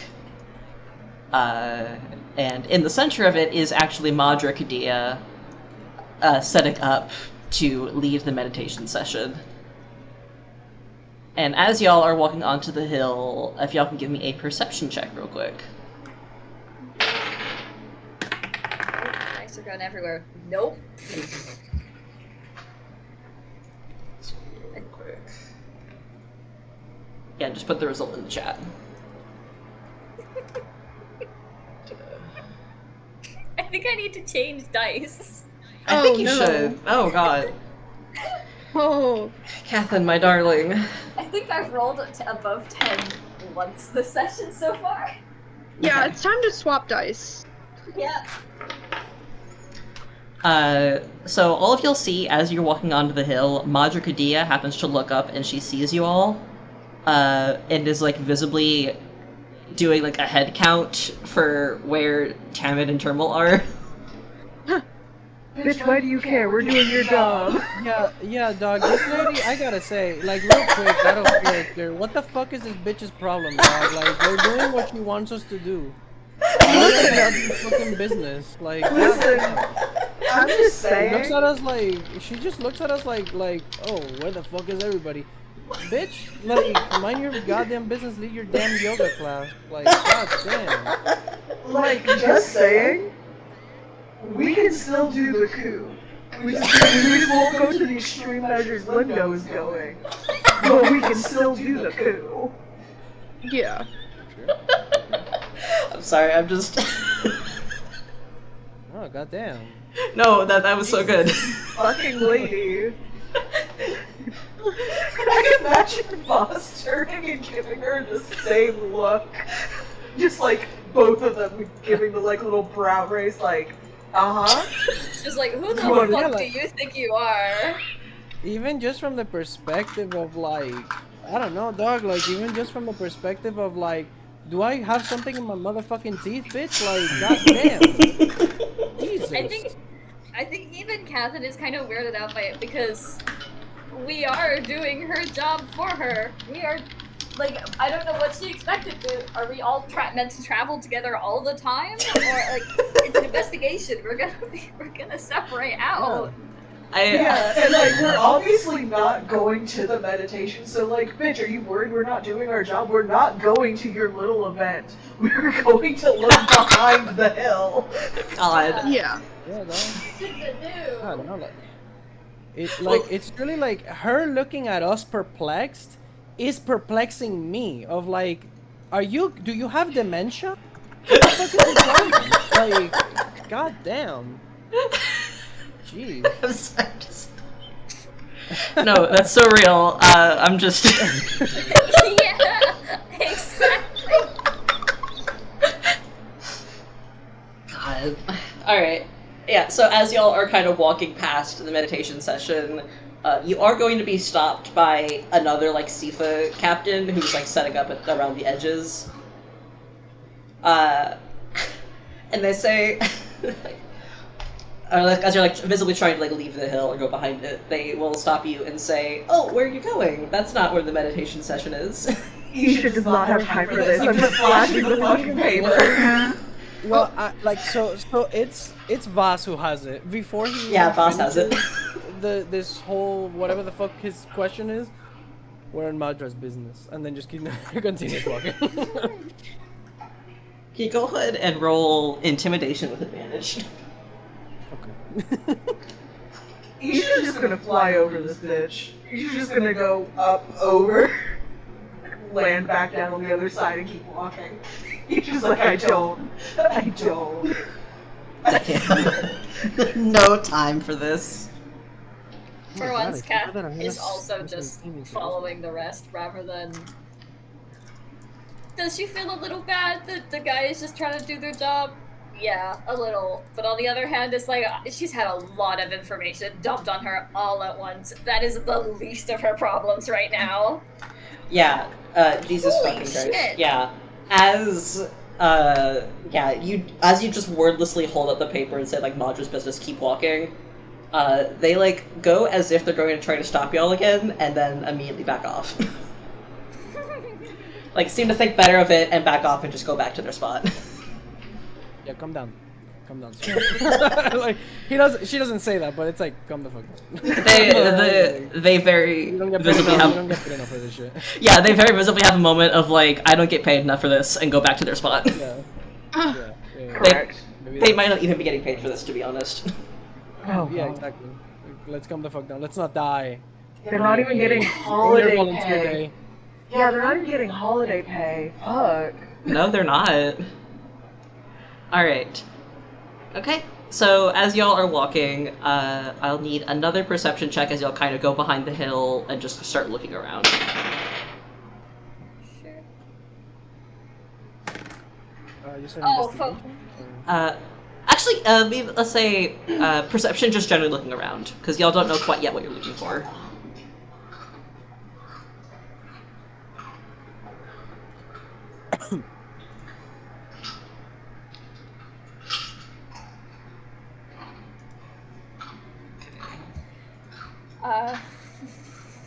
You good? No. Oh no. The gay dice have forsaken me. Homophobic, to be honest. Literally. Sorry, I think my gay dice have taken it. Fucked up. Mm-hmm. And then the tail end of Pride. Right, I Pride- know, right? It's almost the end of Pride Month, that's why they're acting up. Yeah. They're sad to go. Yeah. Yeah. When it's not June, we can use the gay dice. Damn, that's fucked up. But anyway. June ends, all the gay leaves the world. Oh god. like a rainbow comet. We can be gay again next year. Yeah. Damn, sorry gang, out of luck. Anyway, Yep. So Isha is going to be the one who finds it first, but it doesn't take you long to find it afterwards, Voss. And Kathin, you're with them, so you will eventually find it. You'll find it as well. But Isha spots it first. A little bit. So like around the north part of like the hill, there is this like big thatch of trees leading into a deeper forest. As you go into it, Isha notices there's a clearing up ahead. And as you'll step into it, it seems there is... Yeah, it's mostly hidden, but you see a large patch of what looks like dead grass. And then as you approach, you see, kind of hidden among the trees, there is a stone set up in the ground with a few, like, a beaded necklace kind of resting on it. No need to roll right away, it does look like a gravesite. But all around it there is just dead grass, and a lot of the plants around it are also dead. Oh! Can I... go on, Jeff. Can I look for... Oh, I'm sorry. No, you Can I go. look for a handle to see if this is like a kind of like a trapdoor situation where like you can just, if you find a handle. Yeah, go ahead and roll me investigation. While Boss is doing that, can I roll Arcana to see why this grass is dead? Because I Absolutely. feel like, because I was going to say, like, Isha's like, this is weird, this looks like dark shit. Yeah, go ahead. Right. So for your investigation, Voss, as you're looking around, you don't find anything that seems like a handle or anything like that. It, as far as you can tell, does just seem like ground. Just a lot of dead grass. As you do kind of kneel down to take a closer look at it, you do notice there is like kind of an indent, for lack of a better way to put it, like an indent in the grass around the grave. You can't tell quite what it is, but as though like something was recently resting here. And then, Isha, on your part, as you're examining the dead grasses, you immediately get the sense that this is not like a natural death, like the grasses did not just die on their own. As you lean closer and take a look at it, there is, for lack of, the best way I can describe it is it feels cold. Like, it feels very cold, and you yourself, you don't have a lot of experience with using darkening, but from your studies you know that this is, like, an effect of darkening. It kills plants like this. Yeah, Isha was like leaning really close to the ground, investigating, plucks a blade of grass, nibbles on it. If you nibble on it, I'm going to need you to give me a Constitution saving throw. Yeah, I'm They're committing so- to the bit. Yeah, Oh. give me that Constitution save. My +1 con. Mm-hmm. Hey, I rolled a 16 though, so that's a 17. Yay. Voss still has this face of like, what the fuck? Yeah, that's fair. Wizard shit. So it tastes bad. It tastes very bad and very cold, but nothing happens to you. That's Yeah, a they're- horrifying statement. It's cold, it tastes bad, they kind of sit there and they're kind of like slightly fungal. Yeah, no, this. Don't get too close. I believe this is probably tainted by darkening. And kind of looks at the. Wait, if the necklace is a marker, I'm presuming this is Soroya's grave. You can But would Boss be able to know that? Me as a player is assuming this is Soroya's grave. Would Boss be able to recognize the necklace since she's known Acho for so long? At a glance, it does not look like a necklace that Soroya would have been wearing, from what Acho would remember, or from what Voss would remember.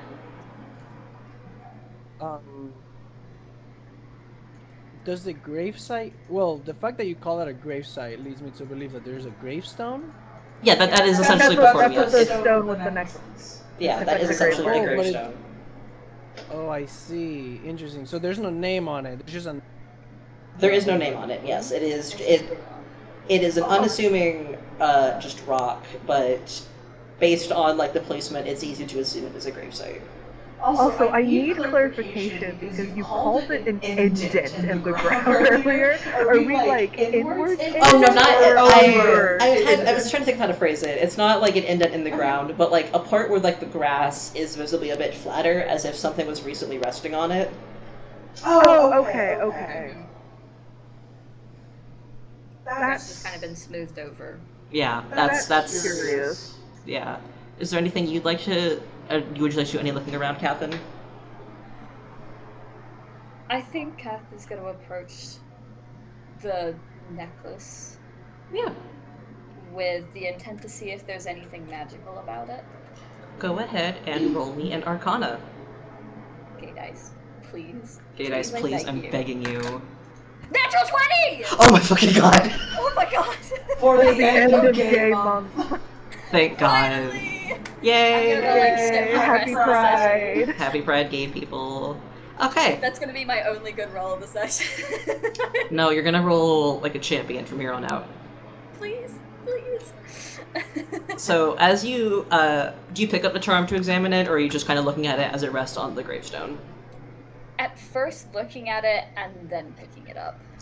Okay, so looking at it, right away you can tell it is not magical, and as you pick it up, your suspicion is confirmed. It is not magical or enchanted in any way. Mm-hmm. But as you're looking closer at it, you recognize, so it's like a small beaded necklace with a red cord. You do remember earlier seeing Atja wearing a very similar necklace, like he's been wearing one with a red cord. Mm-hmm. You're not super familiar with Siphon customs, so you don't know the significance of that. But you can assume right away that it does relate to him in some way. And also looking at it a bit closer, again, no magical sense to it. It does seem very ceremonial to you. Yeah. Like this has some kind of ceremonial significance. And she kind of looks at it and kind of confirms in her head, okay, this isn't magical at all. She does turn to the other two and like, does this mean anything to either of you? It looks a little familiar to me. I think Hatcha was wearing something similar, but I don't know much about it. Can I do a hiss? Go for it, yeah. Do I also? You can also roll a history if you'd like, yeah.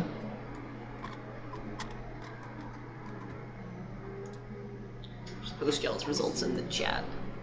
Yeah. That's beloved. Fucked up. Anyway, so Isha, for Voss, you don't know anything about the particular significance of any of this. You do remember that Atja was wearing a necklace like that earlier. You don't remember him wearing that when you knew him, like, previously. That's about all that you can really determine. Is like, he was wearing that earlier, that is new to you.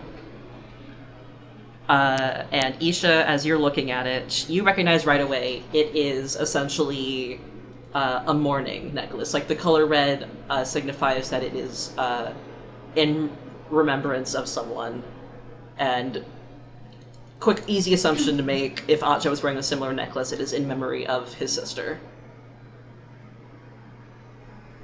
But the one that Asha was wearing didn't have a red cord? It did have a red cord, it did. So it's like a matching, basically. Interesting.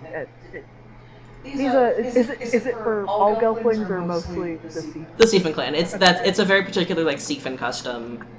I just realized you should probably try to make one for their parents. I'm not gonna linger on that. If we linger on that, I'm gonna start crying. I think they would have and probably made some for their siblings, but anyway. Yes, that's a... Yeah. Why they hate Kieran so much? Kieran tried to be their parent after parents died. They were like, fuck you. That tragic backstory. It's Isha's fault for being an orphan, you know what I mean? Damn. Yeah. Try not to have your parents die next time. Yeah, for real. Booster. God. You Went from one orphan to another. Who in this group actually had decent parents? Like, He sure did. well, they died, so oh well. Yeah, then why did they Count. die? Isha, think about that shit. Think about that shit. Why did they die if they were so decent, huh? Damn, fucking They went to brutal. go join a rebellion.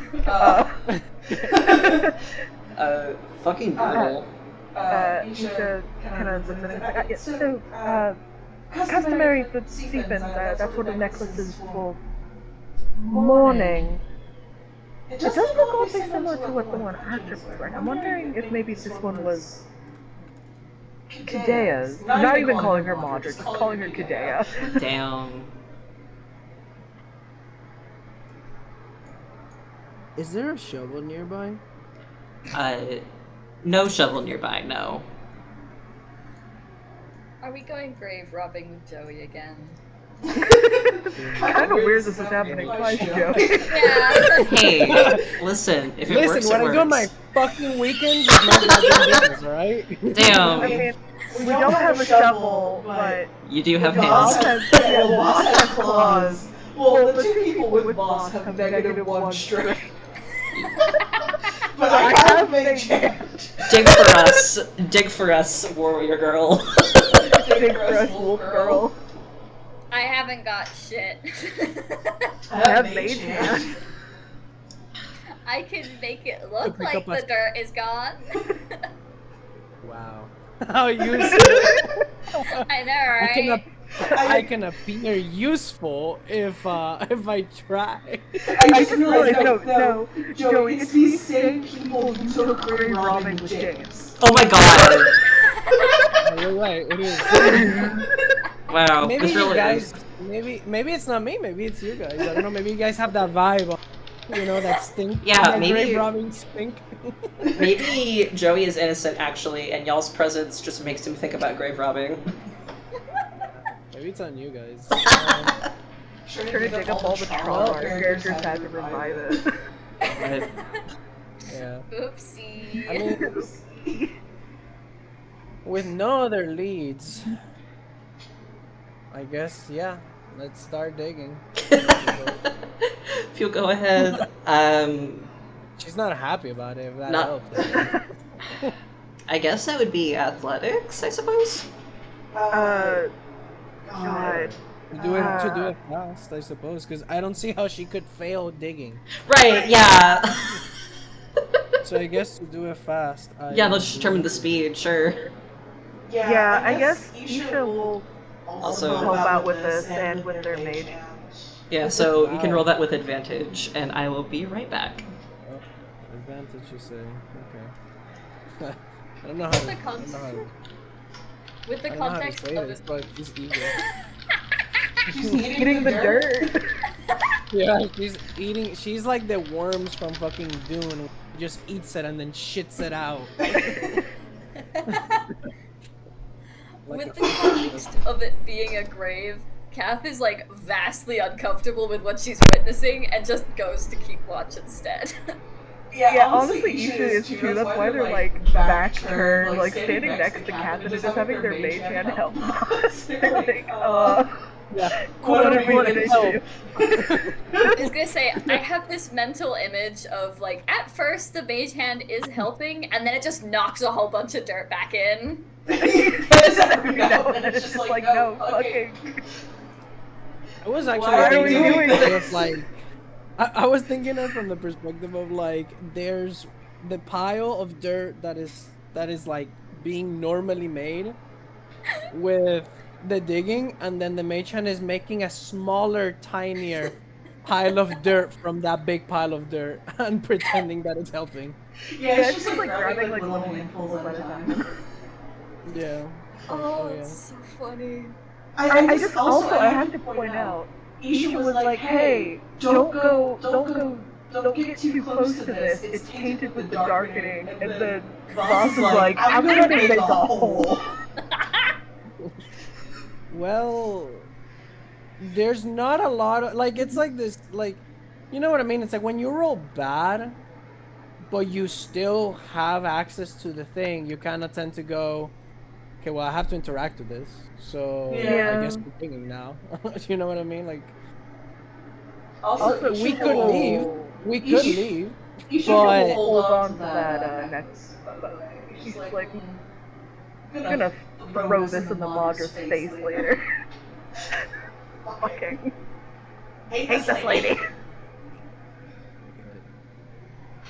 I just fucking hate her whole fucking vibe of like keeps looking at us like with confusion. And it's like I'm confused at your confusion, dog. Like, what do you? I'm also confused why she keeps trying to stop us from doing our fucking. Oh, we're talking about Kadia? I don't. Yeah. Is that the vibe that you're getting? I'm not getting the vibe that she's trying to stop us. I'm getting the vibe that she herself is like doesn't know how looking for things works. It's like when you look for things, you cover you separate to gain more ground. You like go places where you're not supposed to be or where it's weird for us to like. It's like again, I get her confusion. Like I get that, but it's like she's also mad because it's like she keeps trying to talk to us, or like questioning us when we're like, yeah, here's the information of what we got. And then, like, seeming to try and keep us longer. It's like, lady, do you want us to go find him or not? Yeah, I guess that's true too. It's like, what, like, and it doesn't even, to me personally, it doesn't, I don't get the vibe that it's malicious. I just get the vibe that she's incompetent. Like, it has to be. 100%. It's incompetence. Because, I'm not getting, like, this conspiratorial, like, vibe from her. I'm getting this, like, annoyed bureaucrat vibe, and it's like, dog, what do you want? Like, what are you expecting of life? Maybe the coup is a good idea. Wait a minute. So wait, Madra Kadea is the one leading this? Yes, she is on the Sunrise Hill right now leading the meditation session. How the fuck did she get there before us? She has yoga pants that have juicy on them. No, like, how did she get there before us? We left the Omariah before her. Is she using the teleportation thing? Like, no, she just loves to go jogging. That's her like passion is crossfit. I think we would have seen her. I think we were all avoided her enough we would have fucking seen her. I would have immediately spotted her ass. Well, to be fair, would you have spotted her if instead of her usual ceremonial garb, she was wearing juicy pants? I don't know. I think that's not her. That's not her. She would never. Caliplayer? No. Isha? Absolutely, because that bitch is into fashion. You see, like the I'm sorry. I'm sorry. She would have been like, juicy pants. Hold on. We have to talk about that. We have to address this. Many minutes in the... Yeah, we have to address this. You think juicy pants are Vogue? No, that's what I'm saying. Isha would be judging her. Okay. That's what you're wearing? She'll be insulted. She'll be insulted at the juicy pants. Absolutely. Yeah, so fucking... Yeah, we've discussed also that the mage hand's quote-unquote helping is just making a smaller pile of dirt out of the pile of dirt. That's so... Because both Isha and Catherine are like, why are we doing this? Oh my god. Funny. Alright, so Catherine, are you helping with the dig, or are you just kind of hanging out? Just clarifying. I think they're not touching the dirt. I am. No. If this was some random ass grave, Imagine. The thing that would be really great would be like, come across a bone, hands Kath on the bone, hold that, we might need it. Goes back to digging. I'm sorry, that's so funny. Anyway, I would say, yeah, if you're keeping your back turned to them and keeping watch, give me a perception check real quick, and we'll get to what they find in the grave in a second.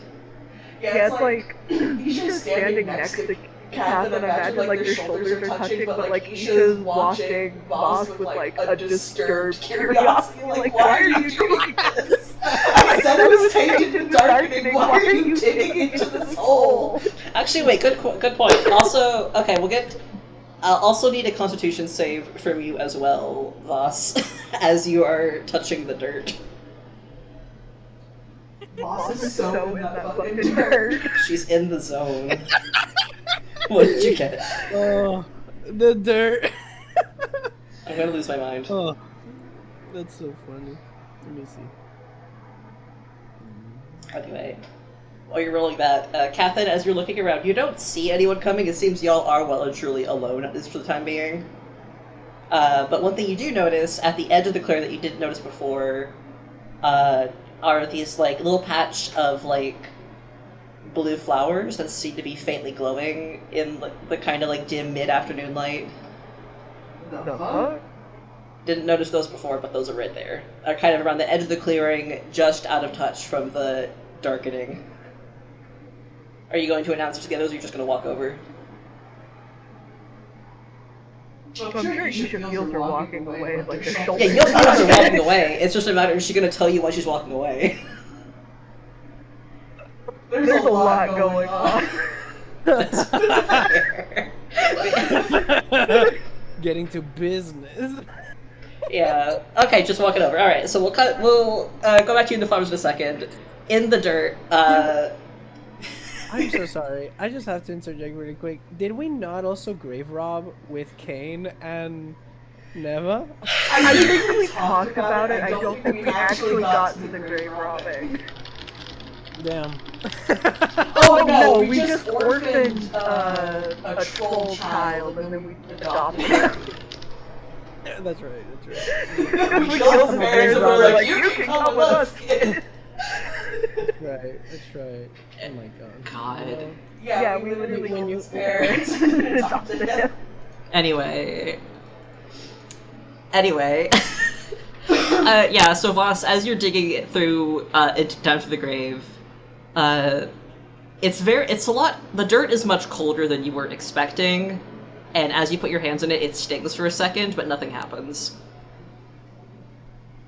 And I'm imagining Voss fully just powers through, just... Yeah, like, it's like, why would she stop now? Right, yeah, it's like, you're not gonna stop, it's like, okay, cold dirt, whatever. Yeah, okay, the dirt is cold, there's a refrigerator in there. So it does not take you long at all to dig down to the goddamn... the casket, yeah. Oh good, there's a casket. Yeah. Oh good, we are grave robbing. They didn't they didn't just toss the corpse in a hole. Very good, very good. Yeah, just a like wooden casket. Looks to be, I mean, if you had to guess, just at a glance, been buried a couple years probably. Couple years. I do have to ask, is this normal for A, Stephens, and B, Gelfling? To, like, actually properly bury the dead? Especially in an unmarked grave? Like, this is an unmarked grave. Yeah, it's an unmarked grave, yep, and that is not normal, you're right. Most Gelflings, if they have a burial, are just buried, no casket. I'll open the casket. Yeah. So after I get the casket, right? You should like step it closer after we get to the casket too. I might have to whiplash Boss to get her the fuck away. Yeah, so we'll go back to Catherine real quick so that we can, before we go back to this chaos. And we'll cut to Tamid and Termal soon. We have to see this part through. Well, Yeah. turning away from the literal grave desecration, Catherine wants some shiny flowers. Catherine wanted get some to plausible deniability. Catherine didn't know what they were doing. I didn't know, I didn't see. Do you want to find the culprit or no? Okay, so you approach the flowers. As you're approaching, give me either nature or arcana. Am Am I good at either of those? Let's see. I've forgotten what things line up with the others. Nope, equally bad at both. Excellent.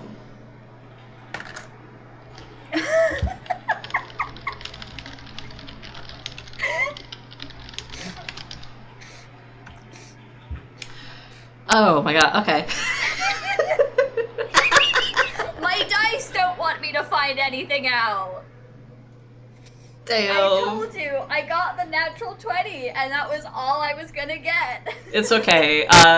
So you can't tell anything immediately about the flowers besides the fact that they are not dead and not touched by the darkening. I imagine she realizes that she doesn't know anything and then starts to turn around and be like, hey, Isha! and then whatever's happening. Would you like to investigate closer in any way, i.e., are you getting closer to the flowers? I'm gonna say yes, but I don't like how you said that. It's literally fine. I don't know why you're so nervous. You put shiny flowers on the corner of an area that has been killed by the darkening, and you do the math. It's literally fine. I don't know why you're so nervous. But anyway, as you're kind of leaning closer, looking at the flowers, you smell them.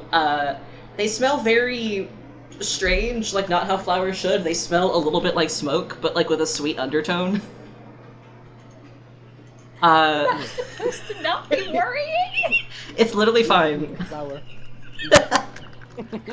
Yeah. Yeah, just eat it. It'll be so fine. It'll be literally fine. But as you're smelling it, I will say, since you're leaning closer, you can kind of notice it looks like they've been recently planted.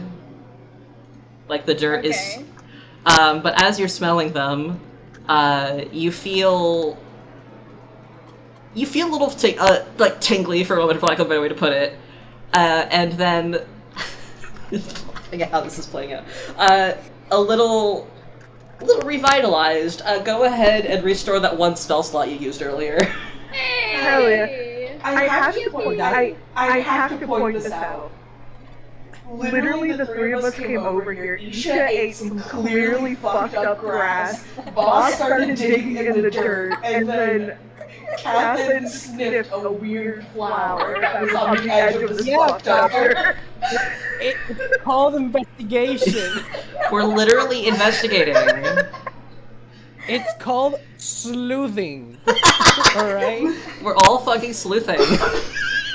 We're doing our jobs. And Alright. all I can imagine is like Turbo and Thomas just like being like so smooth going through the keys and being like very professional. These idiots are over here. I don't know why you're confused. You're starting to sound like the Maldra. Okay? I mean, It's called sleuthing. Okay? He's walking towards your now open grave. alright. This is exactly what we're supposed to be doing. This is like on Xavier's notes right now. Yeah, Okay? I literally... Xavier wrote in his notes, and then they'll grave rob dirt and eat plant. Yeah, I definitely planned for y'all to be grave robbing. I did not somehow not foresee that. So we're correct. We're always correct. You're always correct. Never let anyone tell you otherwise. Exactly. Anyway, what the fuck is in this cast? Alright, so, first, so it's a rather, not that caskets are used on normal for Gelflings regardless, as I've said. It's a rather plain casket, it's a wooden box, you put a body in it. But as, you open it, I am going to need a, I guess dexterity save from Voss real quick, yeah. Fuck. If I'm next to the hole, I also make it. I fucking knew there was. Go ahead. If you're like right next to it and like leaning over, yeah, you can make it, or you can help Voss and yank her back. Can my mage hand yank her back while I do my own? Dodge? I think you can try. Yeah. I think I'm more than 5 pounds. I was gonna say I think. It's more than 5 pounds, but it's like grabbing the back of her collar and he's trying to get like her Yeah, I was gonna say away from Voss that. is solidly more than 5 pounds, but yeah, you can try to yank her back. Yeah, it's more so like It's more so like just like tugging on the back. Yeah, to get her I got what moving. you meant, but it's funny to be like, I think Voss is heavier than 5 pounds, babe. I think. I got a 6. Alright. Okay. Hell yeah! Hell yeah, brother! This is so fine. This is a fucking nightmare. So fine. So Here's as the thing, you we're crack taking the bad rolls. The other two would be completely fine now. As you We're crack taking open, all the bad rolls. as you crack open the casket, a wave of just energy isn't quite the right word. Just If it's darkening, it's spores. oh god. Because the darkening is just like a fungal. Yeah, it is like virus. fungal. Yeah. All right. Yeah. So as you crack open the casket, there is just this like popping sound, and just a burst of like dark purple spores flies out. And Voss, you're able to like, kind of duck back, cover your nose for a sec. You're fine. It does fly in your face, Isha. I need another con save. Yeah. This incredible work what we're doing. That's another 6 for a total of 7. Oh my god. Christ. Okay, hang on. I need to read up some notes real quick. I mean, Well, I'm gonna be real with you. This was not. All right. You should just start violently coughing, and that's what gets Catherine's attention. Yeah, you do start coughing as you back up. My mage hand disappears. Okay. Oh god, I feel bad. Anyway, so. No, don't feel bad. No, I need to roll. My Okay. nerd twink did this. consequences. Okay. Are... Oh, so you only take 1 necrotic damage. Oh, I have the ring of resistance. Oh, you're wearing that right now. Yeah. Okay. It's on my tail. So. Resistances have generally. So if it's just 1, then it's still 1. It's just still okay. Yeah. So you take 1 necrotic damage. Yeah. You take 1 necrotic damage. Hang on. Let me double check one thing. I'm going to send something in your chat real quick. Okay. I'm also just making a note for my health, and also note that I'm fucking wearing this ring. I'm sure this will come up. Yeah, definitely that comes up. I can't wait for fucking Homage to get back with them since she's more attuned to like the powers of God. They'll be like, we left you alone for not even an hour. And we got some good intel. We got some real fucking good intel. So while I'm typing this up, after the like cloud of spores disperses, or flies up and disperses, there's a body in there. Yep, it's there is. Oh, the body's not what popped? No. There is just a fucking skeleton in there. Does And- it look like what's your sister? What's a skeleton? Well, I'd say how skeleton-y? How I'd- skeleton-y? it's How very bony? it's very How skeleton-y, but I would say based on the clothing, you can assume probably because it does look like each like Siphon royal attire. Under all the mushrooms and rot. Yeah, under all the mushrooms and rot. No need to roll for this one. The skeleton, it's mostly skeleton. It is just covered in purple mushrooms, and like the bones have like a lot of cracks in them that are glowing faintly purple. Catherine turns around, takes like 2 steps towards them, sees the skeleton, immediately throws up. Grows up. That's fair. She Wow. probably has the best constitution out of anyone. No, immediately throws up. I will say, as soon as she starts to turn around, like, Isha will, like, as they're still, like, hacking, like, hold a hand up to, like, stop it, being like, no. Like, trying to use their fan to, like, try to clear their airways and, like, keep her from seeing. It's like, no. Oh. Oh god, she probably just thinks they're coughing right now because of, like, the smell and the sight. Boss is the only one that knows that they inhaled it. God. Yeah, Voss has not taken her eyes off the prize. That's Prize being, of course, his corpse. yeah. Yeah. Ooh. Okay. Just to be painfully fucking.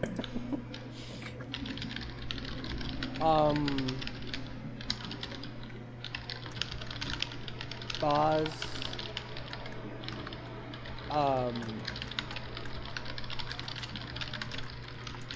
stands up, commits this to memory, takes a deep breath. I was gonna suggest if maybe Boss can do a survival or medicine, or if any of us who are looking can, to see if the bones show any sign of like how she died, for when we eventually question Atta. Yeah. Yeah, I will do that. Yeah, go ahead. Go ahead and roll for that. What medicine is wisdom or intelligence? But medicine is wisdom. I rolled 3 6s in a row, so that's. Jesus Christ. Yikes. Isha's having a time. The gay dice really said 666. Oh my god. The dice are like getting ready to go back to hell. I'm not doing a medicine check simply because Kath is definitely keeping her distance and is fighting the urge to vomit again. Yeah, I think Isha's poor medicine rolls probably because they are kind of turned away at this point, like That's trying to stumble valid. away after inhaling words.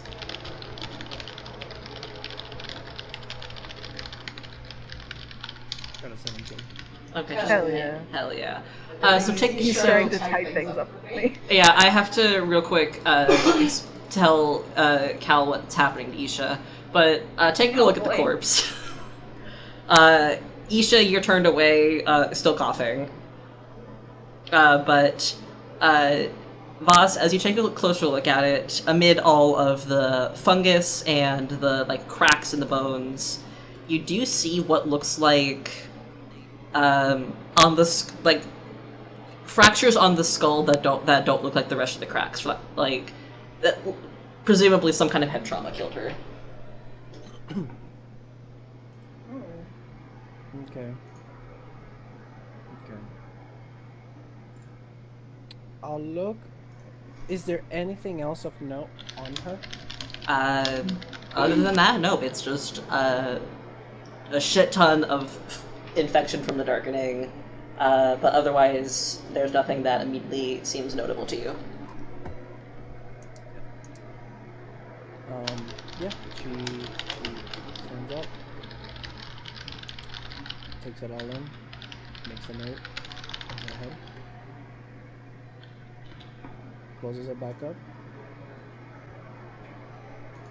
and gets out, and just puts back all the dirt. That's fair. No need to roll for that. You're just pushing dirt back in. Yeah. All right. Very quiet. Very, yeah. Very fair. Somebody who just, dug up a grave. That's fair, yeah. Yeah. Yeah. She surely just she needed to see with her own eyes that one, Atya's sister was dead, and two, at least an inclination of how she died, because she cannot and does not believe that Atya would do this. That's fair. Since Atya and Voss met each other when he crossed a continent to make sure that his sister was okay. So yeah. There's no in so far as Voss knows her friend, she would have died before killing his own sister. Yeah. Even you if remember her sister was in some state. Even if, Mm-hmm. Yeah, you remember fully he idolized his sister. It does not make sense to you that he would kill her under any circumstances. Yeah. It just seems like implausible, and that if that was in the letter, he was being controlled or something else happened, but Yeah. to just flat out, like, she will not believe that he did it until he says that he did it and Yeah. like admits to it. Yeah. Uh, yeah. Yep. So that is completely fair. Right, and God. All right. So that's the graves. All right. Is there anything else that y'all would like to try to look around for or find while you're here, or maybe check in on Isha, who I'm at this point is probably going to has calmed down and stopped coughing as much.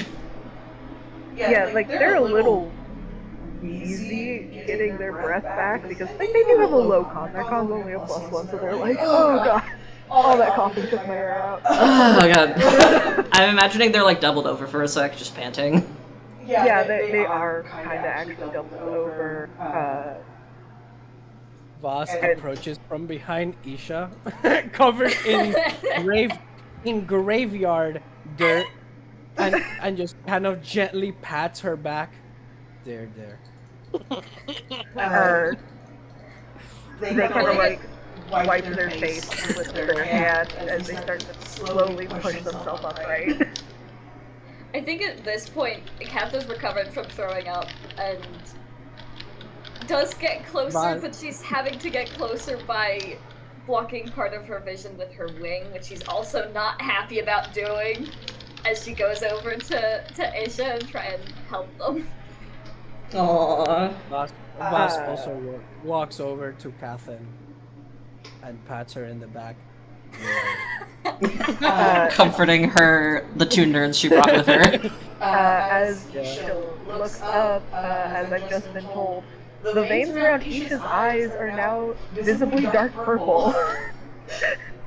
Oh shit! Isha is visibly fucked up. Are you ill? Yes, but nothing that we should stop to worry about right now. Don't go near that again. Don't, if we see anything like that, try to hold your breath. Oh.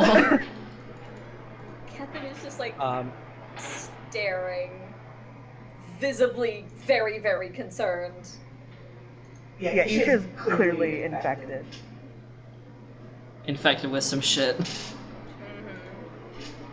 you know of a way to heal yourself? I cannot heal myself.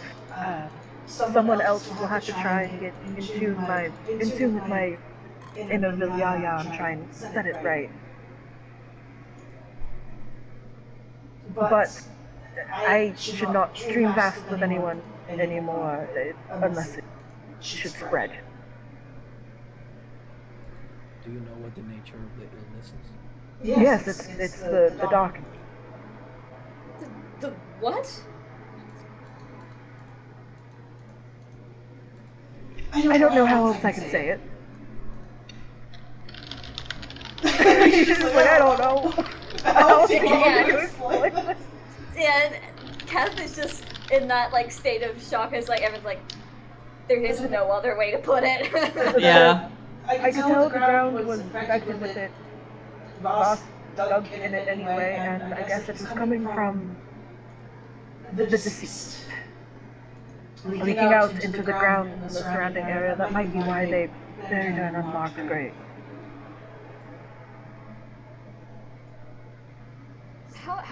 How do we stop this?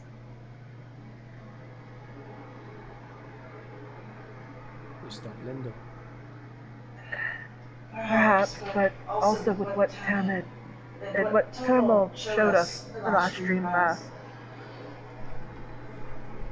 I'm wondering if the Mariner may have had something to do with it, or we talked about this before. Would you should know who Skektek is, like their title? Because Skektek, I think Skektek. They wouldn't specifically know. They would know that is another lord. They would not know specifically which one that is. I would say that they would probably guess it's another lord as well, but not know which one. They wouldn't know specifically, and that's only because the Skeksis don't really share their true names with the Gelflings. Which sucks because I know exactly which one that is, and my brain is like, yeah, no, that would probably get some fuck shit. Yeah, maybe a little. The scientist. Yeah. But I'm guessing the lords may have done something. Perhaps the reason why she attacked Asha and their mother was because she may have gotten infected and lost her faculties. And thus maybe that's why Asha's been exposed as well. Perhaps he spent a lot of time here at her grave, but questions we can figure out later. But yes, we do need to stop Lindos, and he is at the center of this. Captain, do you have any spells to hide things? Oh. AK, do you have like prestidigitation or I like minor illusion? I do have that. Kath nods and pulls out her furka and just kind of... She hesitates a second and then plays it as the magic kind of weaves over Isha's face to hide the lines. We're just gonna do that all day so no one freaks out. Oh, Yeah. And the chatty, public-facing noble is suddenly super infected with evil juice. Yeah. By the end of the day, Kath is just like... She could keep doing the cantrips, but it's like, oh... She's never used that much magic all at once. God. Losing my fucking mind. Vess is very quiet and doesn't really show it too much, but she is ashamed that it's her fault. Aww. Oh. Aw, sweetheart. And on that note, we are going to leave y'all briefly and cut over to Tamid and Turmel and see what fuck shit they're getting up to. There's no graves to rob, but I'm sure they'll find something to do. We always do. Is it even worth it to cut to them? Yeah. If they're not gonna be grave robbing. Yeah, that is a crazy jump going from that to fucking looking around the castle. Yeah. Looking around a castle, maybe interrogating some of the other guards. I mean, I guess if you want to see that, I suppose. Unfortunately, there is some important stuff to learn here, so we do have to cut over here. If we must. Unfortunately, there's plot. Yeah. That's crazy. That's not in a grave? That's insane. It's okay, maybe there's a grave in the castle. Alright, now we're talking. Now we're fucking talking. God. Alright. So cutting over to Turmel and Tamid, I'm assuming, Tamid, do you have your invisibility cloak on as you approach the keep? Yes. So it looks like it's just Turmel coming up. Yeah. Alright. Okay. So Turmel, you know the way, you know the usual entrance you would go in through. Standing guard there right now is another guard that you're familiar with. It's Peanut. It's the Vaprin that you know pretty well. Kind of like short guy, long white hair, standing very stoically. Doesn't like move as you approach, but he does, like, his eyes turn to track you as you're coming over, and once you're close enough, he will nod a little bit and ask, "I thought you were off duty for the day." I have been given a separate task. He thinks for a second and then asks, "Is it related to Madra business?" He clearly, like, pauses for a second before asking that. Oh. Yes. I see. He kind of glances to the side and then back at you and says, "The Lord is currently not in the keep. She is currently on her ship. Do with that what you will." And then he opens the door to let you in. Well, we will enter.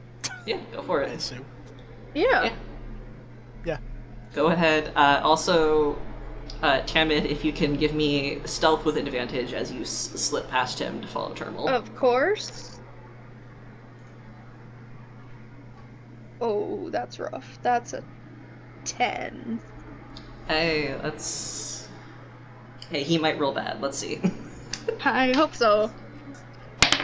He does have disadvantage. Gotcha. If she's invisible. That's true. Thank you for reminding me. Alright, so he got a 7. You're good. Yay! And just for fun, so, you know, his first roll was an 11. Oh.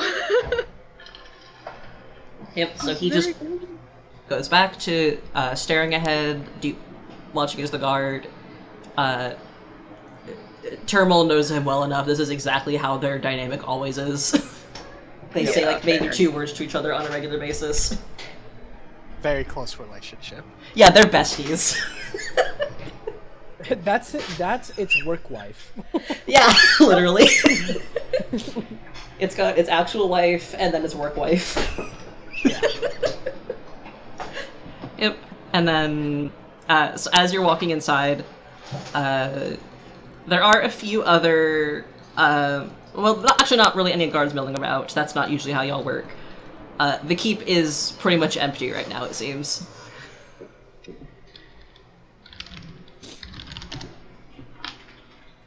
So... I have no idea where to start looking. That's fair. That's fair. So you spend a lot of time in the keep. You know, generally, most of it is just like the Mariner's living quarters. The location where you know she holds her her important work meetings would be in her study, where you spoke to her earlier. So that may be a good place to start. Well, then I'll start there. All right. Chamid, are you going to just be following after Termal, or are you going to kind of walk off on your own? I'll follow after Termal for now. If I see something that, like, visibly catches my eye, I'll break off, but... As y'all are walking through, give me a perception check. Of course. Both of you.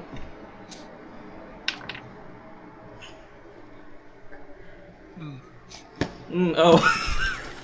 Oh no. Interesting.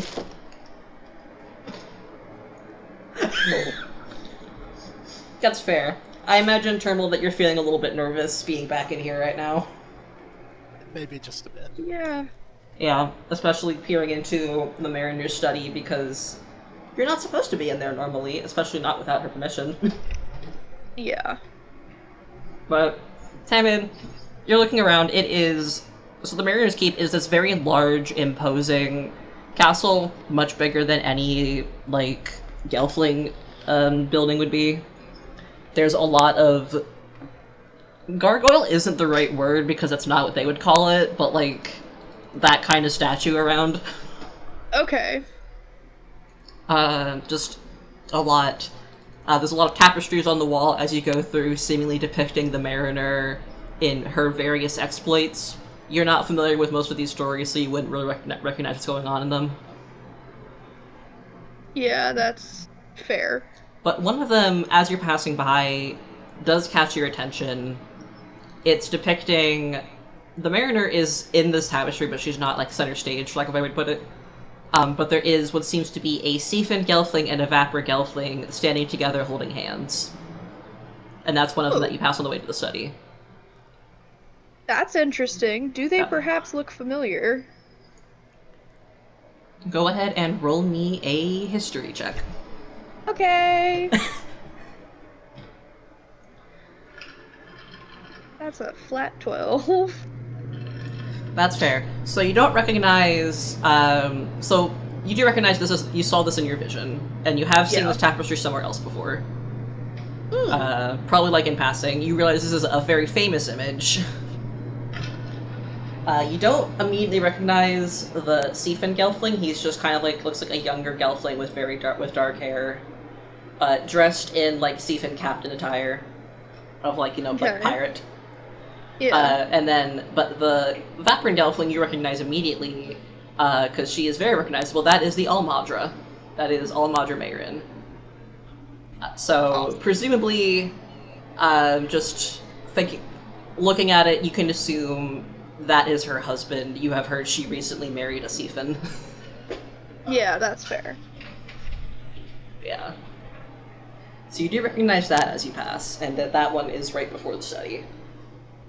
Interesting. And standing guard outside the study is another Gelfling that Turnbull is going to know, another member of the guard. This is Arden. She is a Sprighton Gelfling with a pair of long braids kind of tied back into... Damn! She's standing there a lot... So, like, Peanut was standing very, like, stiffly, fully to attention, laser-focused on his job. Arden is a lot more chill. They're kind of leaning back against the wall, kind of just looking around idly, and they visibly perk up when they see Turnbull. And they say, "Oh my god, hi! I didn't realize you were be back so soon." Turnbull just lets out the weariest sigh. Arden thinks they're the work wife. I don't think so. Yeah, that's fair.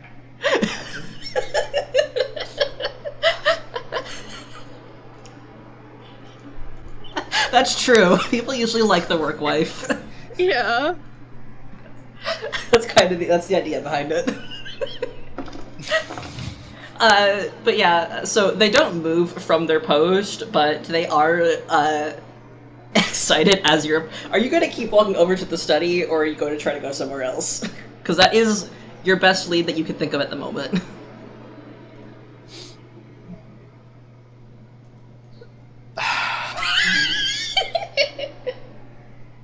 Yeah, it's gonna keep walking towards the study. Yeah.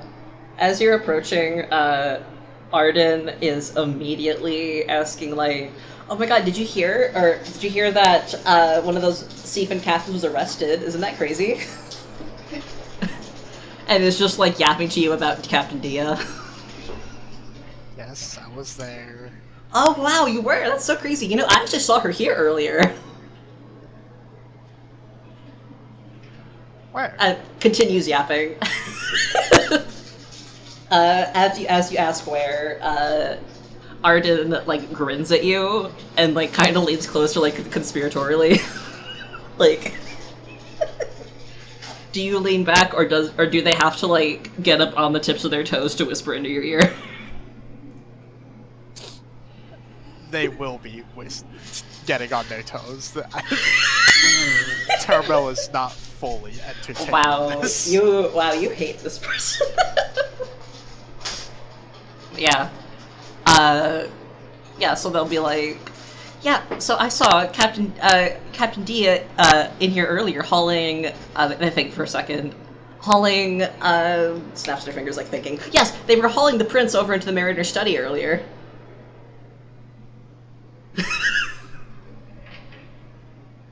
What? Oh my god, this See Cal in the chat. I just saw Cal put their head in their hands for a second. My head is actively in my own hands. Arden just wants to tell you everything. Yeah. Is the prince still in there? Nah, he already left, but he was in there for a while, and you know, one of those elders was here too, talking to him earlier.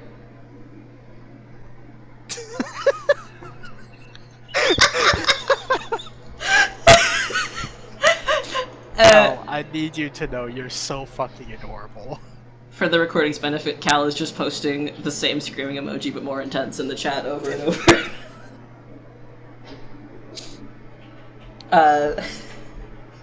And then Arden is going to hold a hand out to you and say, "Actually, it'd be easier if I just showed you. You want a dream fest?" Oh. Arden wants to be the work wife so bad. They want to be the work wife so bad. They want to, but they're not. I will say, while this interaction is also happening, Tamid, so the door to the study, it's not like open, but it is ajar. If you would like to try to like slip past into there to look around. Yeah, I'll try So to slip past. Unless you want to just kind of hang out and watch Turtle suffer with the wannabe work wife. Actually, I think Turbo will glance at like the open or slightly ajar door and like take the dream fast anyways to give Tamid an opportunity to slip around.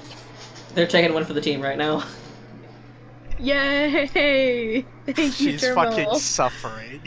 Alright, give me an Arcana check, Turtle. No. Oh no. Oh no. I did not just roll a dirty 20 for that. I'm gonna lose my Oh mind. my god. You want to get this over with so bad. It's because you love them. No. And funny enough, Love Arden actually failed, but it's okay because you passed. them. God. Alright. So, Tamid, you can just go ahead and slip past. They are completely absorbed into the dream fast. Yay! So, we'll, go ahead, we'll cut to what you're doing here in a second. We'll go through the dream fast first, or at least start for that. So Arden is just very excited to show you everything. You know Arden very well. They are a known gossip. They just love talking about everything. This is known. This is known. It's part of why you don't like being around them that much, because they are just constantly talking about everyone's business. The only thing they don't yap about generally is work, which is how they're still a guard for the Mariner. The one and only thing. They take their work seriously, at least sometimes. I wish it was all the time. God, if only. But anyway. So you see, yep, indeed, in your vision, you are, and you see from earlier today, Dia dragging along Atja, who is visibly trying to get away from her, and like trying, like it seems like they're arguing, and like while he's trying to pull out of her grasp. At one point, she gets frustrated, seemingly gets frustrated and elbows him in the face, and then there's a loud crack and he's holding his nose as it's bleeding. Oh! And then after that, Dia just shoves him through into the Mariner's study. And and the dream fast is still continuing. They have more they want to show you. So you can see, seemingly Dia was Arden was leaning around the door, kind of peering through. So you see Dia just kind of like shoves Atja into like a chair in front of the Mariner's desk. The Mariner is not there, notably, but Elder Lindo is there. And I'm just laughing at the reactions in the chat. Lindo dismisses Dia, and she immediately just dips. Fully did her part, immediately runs. And Arden can't quite hear everything that they're saying, because they are talking kind of quietly. But Lindo approaches Atja, kind of gently nudges his hands away from his face and wipes away the blood with like a little handkerchief. And they start to talking, and you can see Atja looks annoyed as they're talking, and Arden does catch him saying, "Why did you have to do that now? I thought we weren't doing this today."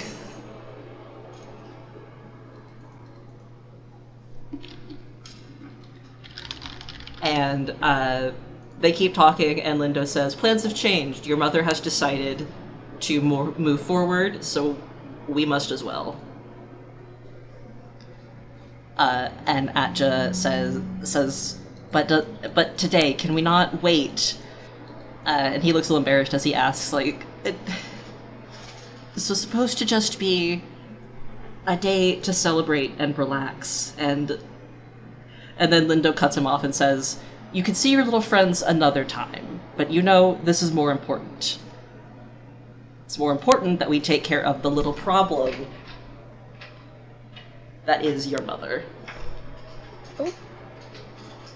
And Atja puts his head in his hands for a second, and he looks up at Lindo and says, Fine, but you have to leave my friends out of this. This isn't their fight. I don't want them to get caught up in all of this. They don't need to get... I don't want them to get hurt." And Lindo smiles and puts a hand on Atja's shoulder and says, I know, I know. But desperate times require desperate measures, and I'm sure they'll understand. And then the other thing... They talk for a little bit longer, and Lindo directs Atja to return to the lighthouse until it's time. And then, before they leave, he asks Atja about his hands.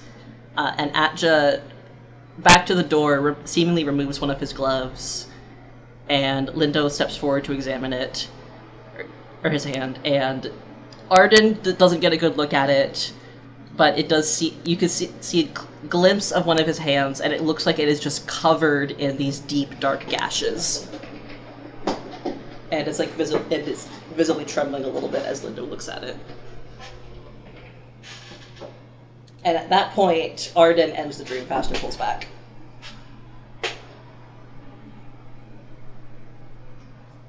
And then, so we'll go ahead and cut real quick to Tamid in the study. Yay!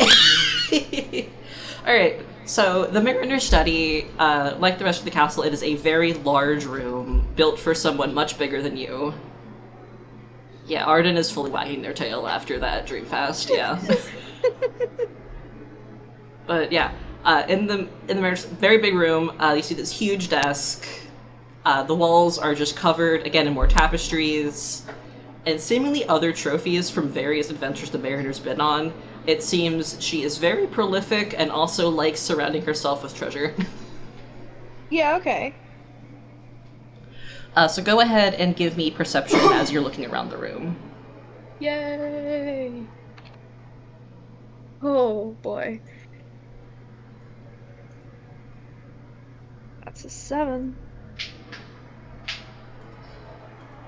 Alright, it's a 7.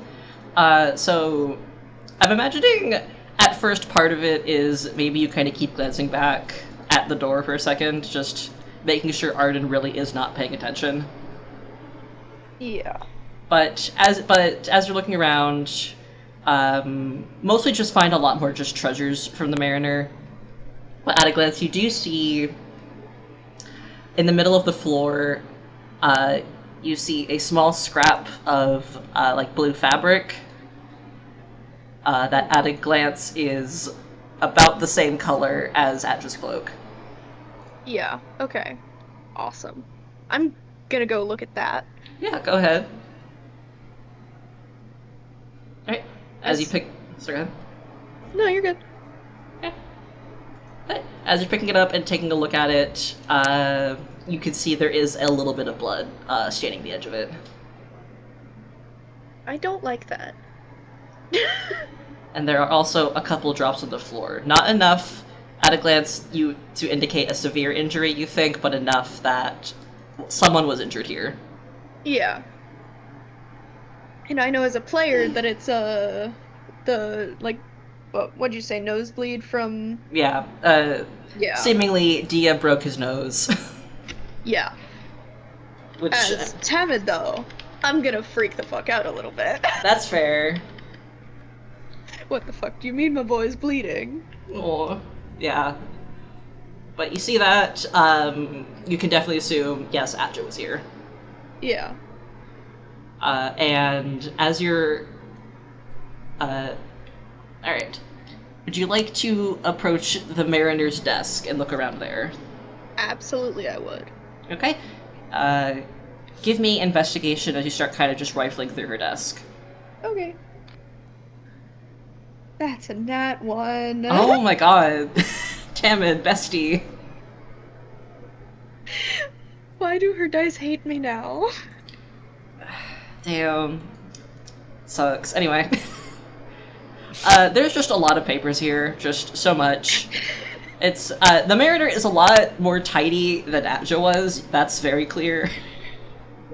Yeah. But a lot of it on the surface is just, like, seemingly reports and, like, letters between her, regarding... Yeah, y'all took the good rolls for the grave robbing, that's why. But, yeah, just, like, seemingly a lot of reports. It seems, at a glance, she does work very closely with the council, specifically Lindo, in regards to, like, the daily operations in Serenah, which is more Atja's responsibility as the overseer, but it does seem the Mariner does sign off on a lot of things. Yeah, fair. You do see, even with that one, looking at one of the reports, you do see it's mentioned repeatedly that Atja has been submitting a proposal for trying to expand the housing district, but it seems like the Madra keeps denying it. Okay.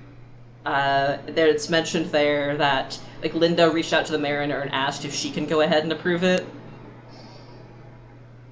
because the Madra has just refused at every turn. Okay, going above her head. Yeah, pretty much. That's fair. But the Mariner, whether or not she replied to that, you cannot see that here. Okay. Is there anything else I can look at? Dice hate me, but I'm gonna try anyways. You can try to look around in the drawers and see if you might be able to get any of those open to look inside. Yeah, I'll fuck with the drawers and try and get in. Yeah. So the first drawer that you try to open, it is locked. I think I'm trying to remember last time we did decide that you don't have lockpicking expertise, but you can do it.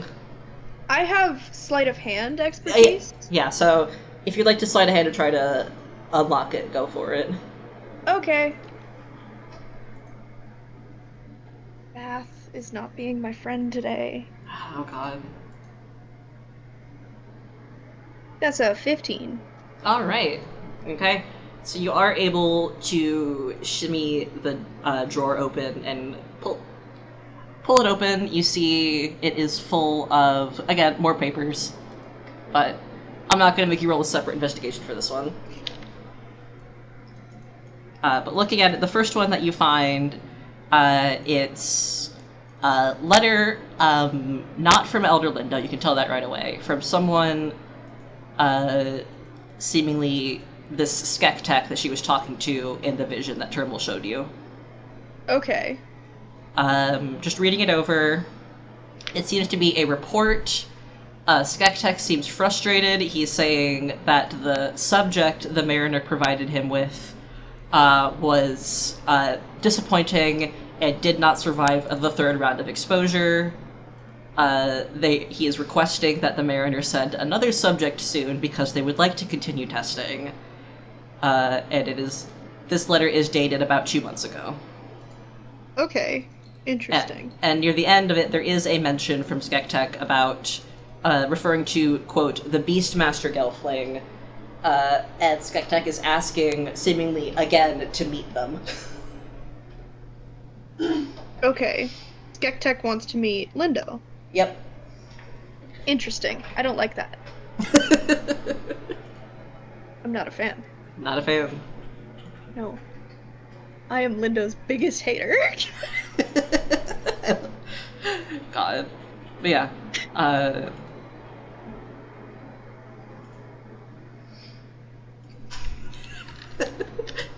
But yeah, so that's what's in this drawer. If you looking through it more, there are, like, older communications between her and Skektek. Again, referring to the subject, they never say specifically who or what that is. And then it, again, does give a lot of specifics, and it seems even in these reports that are just between them, Skektek is not outlining a lot of specifics about what this testing is.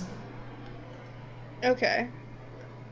presumably either the assumption is they both know so he doesn't need to explain, or assuming there is a chance of someone else reading this. Yeah, they're either being secretive or they just aren't explaining because you know what I'm talking about, you bitch. Yeah. Yeah, you know, the tests. Yes! The tests. Yeah.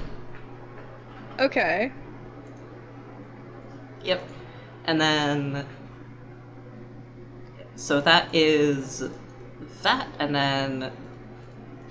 If you'd like to glance one more time at the what's on top of the desk, now that you do know the Mariner has been talking with Lindo, seemingly helping with getting certain things approved in Serenat, I will give you an insight check as you're looking at one of the other reports on there, if you'd like to take a look. Okay, I will take my insight check, and that is a 13. All right. Okay, so looking at that, it's a lot of, again, reports with Linda seemingly trying to go above the Madra's head to get approval for certain projects. But you do see at the end of one of these letters, Lindo expressing frustration with Madra Kadia, saying he is tired of her appointing them to do certain positions in the clan and then refusing to let them actually do anything. Okay. And saying that he and Atja have been talking, and he has convinced the prince that it's time they take matters into their own hands. Oh, so Atja's in on the coup. And then he says, the prince will... I normally would not involve the prince, but in the event we are discovered, it will be easier for the Madra to believe that he has turned against her than me. Oh, fuck.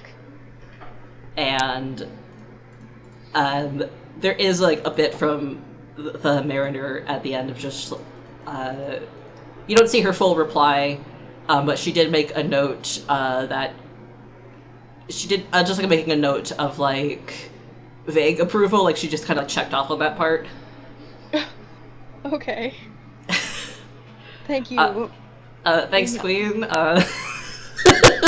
Yeah, okay, whatever, I guess. And then, Elder Lindo says that he will notify her via their agreed upon signal when the Madra is successfully handled, and they will be doing so after the festival. Okay, awesome. That's just so lovely. Alright, and if you'd like to look around anywhere else in the room, there's various treasures along the walls. There are also a couple of bookshelves. Yeah, if you want to look at either like the treasures or through her bookshelves. I'll look at her treasures. Alright. Thank you, Joey. Yeah, I was going to say this. I'm about to give you the opportunity to steal some good shit from her. Exactly. I was really hoping. Yeah, let's look at her treasures. What's she got? Alright, so go ahead, roll me, since you're not sure exactly what you're looking for, give me perception.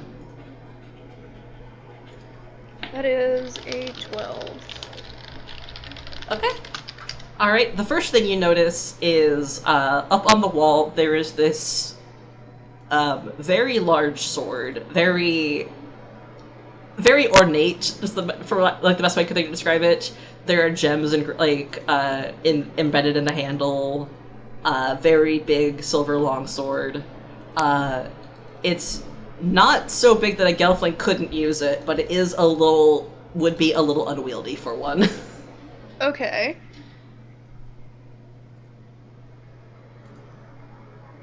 And below the sword, there is also a staff, also decorated with gems. That's also just kind of like hanging up on the wall right below it. The staff is probably less unwieldy? Presumably, yeah. Like, it's still big for a Gelfling, but it would be less unwieldy than the sword. Yeah, because you have to have more wieldy for a sword than a staff. Yeah. Can I take a closer look at the staff? Yeah, go for it. See what the fuck is up with it. Give me an Arcana check. Okay.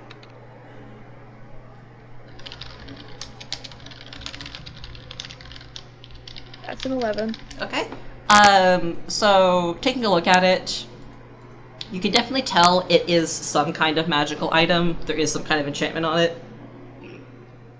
I have no fucking idea what Yeah, it is. you can't tell what it is, but you can Yeah. tell, I'll give you, it does seem the kind of thing that has limited uses. Okay. I guess I'll grab it. Yeah. Would you also like to take the sword? Sure. Just clarifying. I didn't mean to sound so Yeah. forceful. No, you're good. I'll take them both. Fuck it. Yeah, like I hate the Mariner anyways. Let's go. I'll put the info in your channel real quick. Thank you. Meanwhile, would you like to take a look at the shelves? Or... Yes. Okay. Okay, roll me investigation for just rifling through her shelves. Investigation. That is a 10. Bro, I almost got a 16 there. I'm so mad. Yeah, we're gonna get Arden is so fired. Arden is so fired, and it's fair. Arden that is, bitch fired. Arden is so fired, it's not even funny. Yeah. Yeah, Arden's gonna get executed, actually. Because you don't get fired from working for the Mariner, you get shot. Yeah. That's okay. Tamit is okay. Tamit is okay with this. Yeah, Tamit doesn't give a shit. Oh god. Arden's Anyway. gonna be the tests. God. Alright, so looking through the bookshelves, one of the first things that you find that stands out as odd to you is it's mostly just like various volumes of like histories of Thra, various like technical books. You find a pamphlet for the Age of Seaeeee. Okay. You just kind of find that between like it's not hard to find. Yeah. You managed to slip that out. If you'd like, you can go ahead and read over that.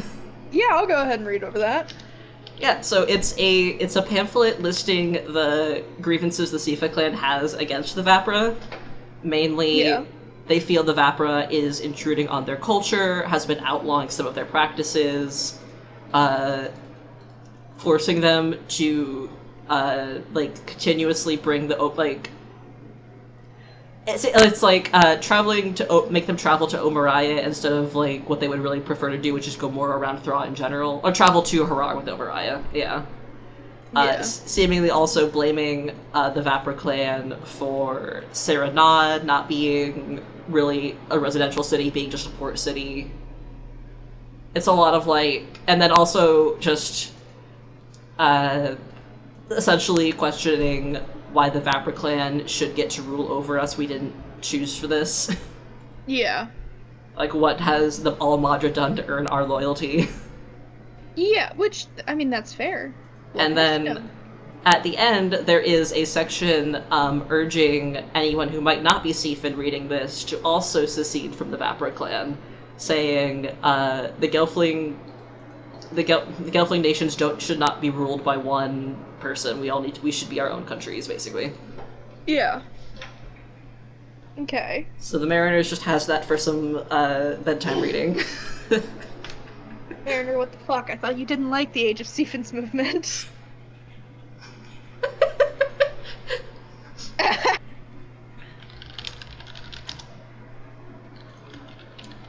She made okay. it. Yeah. She made it. Okay. I She have came- my shit mixed. No, it's okay. She was mad that it failed and blamed it fully on Fenth being an idiot, in her words, basically. Yeah, okay. Yeah. That's fair. Yeah. Okay. And then... Alright. Then the last thing... well, I type up these notes for what you found, for your cool new sword. Yay! And then, okay. Good. Yeah. Briefly wait for a second. Anyway, okay, so that's what's in the bookshelves.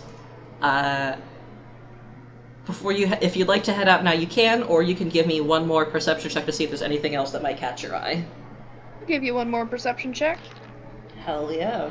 Finally, that's a dirty 20. Oh, thank fucking god. Holy Alright. fuck. So the last thing you notice, there is like a cabinet over by, not like by the, like kind of behind the desk. You can go up to that. It is not locked. You can just open it. Oh, okay. Yeah, I'll just go open that shit. All of this is happening while outside, Terminal is like going through every stage of grief simultaneously. Yep. Tamit is being a rogue, and Tamil is like, hating its life. Tamit's like, whoa, cool sword. Yeah. Ooh, steal shit. Oh my god. Anyway. Oh god. Yeah. Ooh, piece of candy. Anyway, yeah, so... Anyway, so the cabinet is just full of a variety of different potions. At a glance, you cannot necessarily tell them apart. If you, unless you would like to roll Arcana to try to determine all of them, or like any specific ones. I'll roll Arcana. Okay, yeah, we'll call it Arcana for just kind of determining in general what this here. That's an 11. You see some of them are healing potions, but not all of them. Okay. I will steal the healing potions, because that'll probably be useful. Alright, go ahead, give me... say...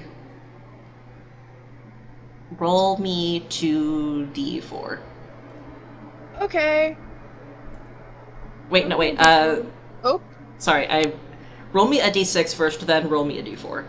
Or, Okay. sorry, god, that's... just a d6, do that first, sorry. Just a d6. Yes. That's a nat 1. Okay, roll me a d4. Okay. That's a 3. You get, 1 potion of superior healing. Hell yeah! I want you to know behind the scenes. I do have a chart for all the other potions that are there. So, whichever ones you were grabbed, it was going to be rolled to see which ones you end up grabbing, so you don't recognize all of them immediately. Yeah. I don't know what 90% of these are. I'm just like, ooh, healing! You're like, oh, this will probably be useful. Yeah. A surprise tool that will help us later. Yeah, it's a musketeer. I Okay. need them. I'm having trouble finding the specific thing. Okay, so... so we will cut back real quick, as you are pilfering her potions cabinet. Back to Termal ending the dream fast with Arden.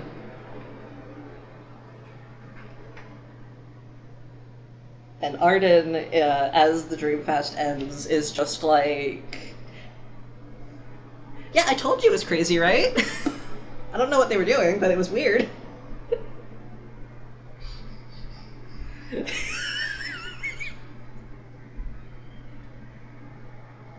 Oh. Let's see. I'm muted. Oh, you're good. Okay. That was enlightening. Yeah, you think so? Yeah, I thought so too.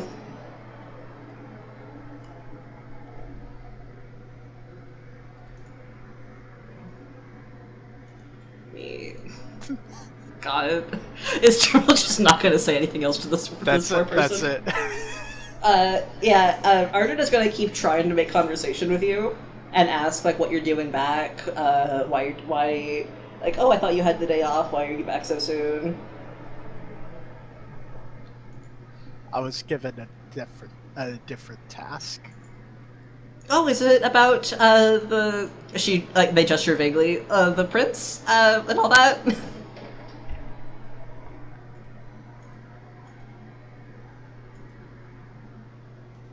You're not gonna reply? I'm scared to reply because I know exactly where Arden's gonna try and fucking take it. Terminal knows exactly where Arden's gonna fucking take it. Arden is just, like, looking up at you with, like, big wet eyes. And I'm stalling so I can type more. I had trouble finding my fucking notes. Anyway. If it satisfies you, yes. Arden is going to pout up at you and say, "You're no fun."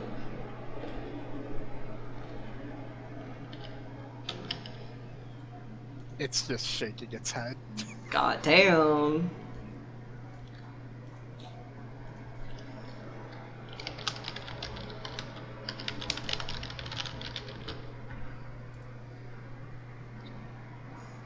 Alright.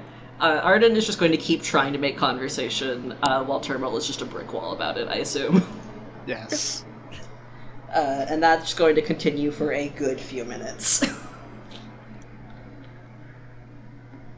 Alright. And then, at this point, Tamid, would you like to just kind of try to edge out behind Arden?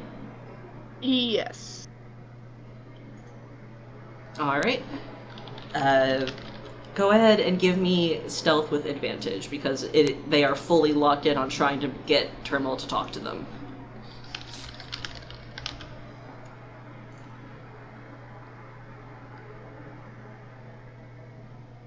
That is a 13. Okay.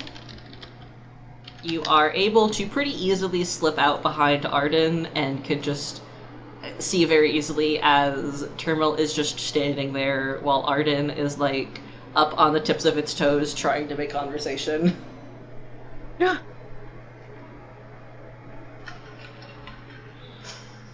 Poor Terminal. Oh, every day Terminal suffers more than Jesus. Yeah.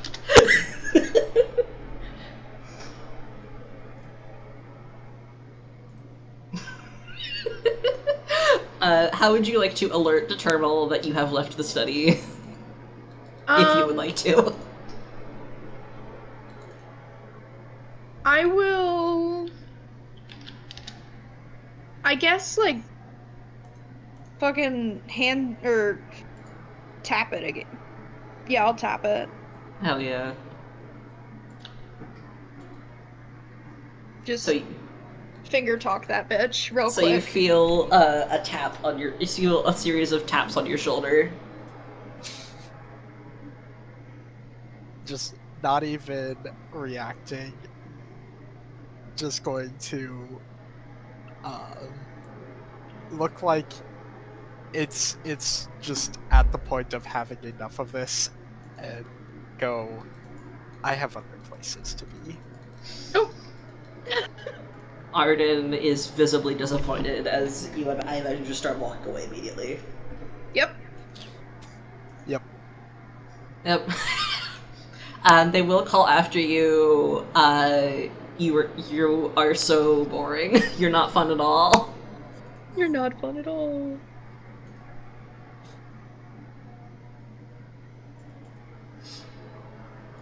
Well, they can deal with that. Damn. So mean to them, ruining their day. Alright, okay. I'm gonna finish typing this up real quick and we are going to pause for a second. And we can actually use this as a moment to take a quick break if anyone needs to step away. Yeah, sure. That does work. I need to go run to the bathroom. Yeah, that's fair. We'll take this as a quick break. Alright. Got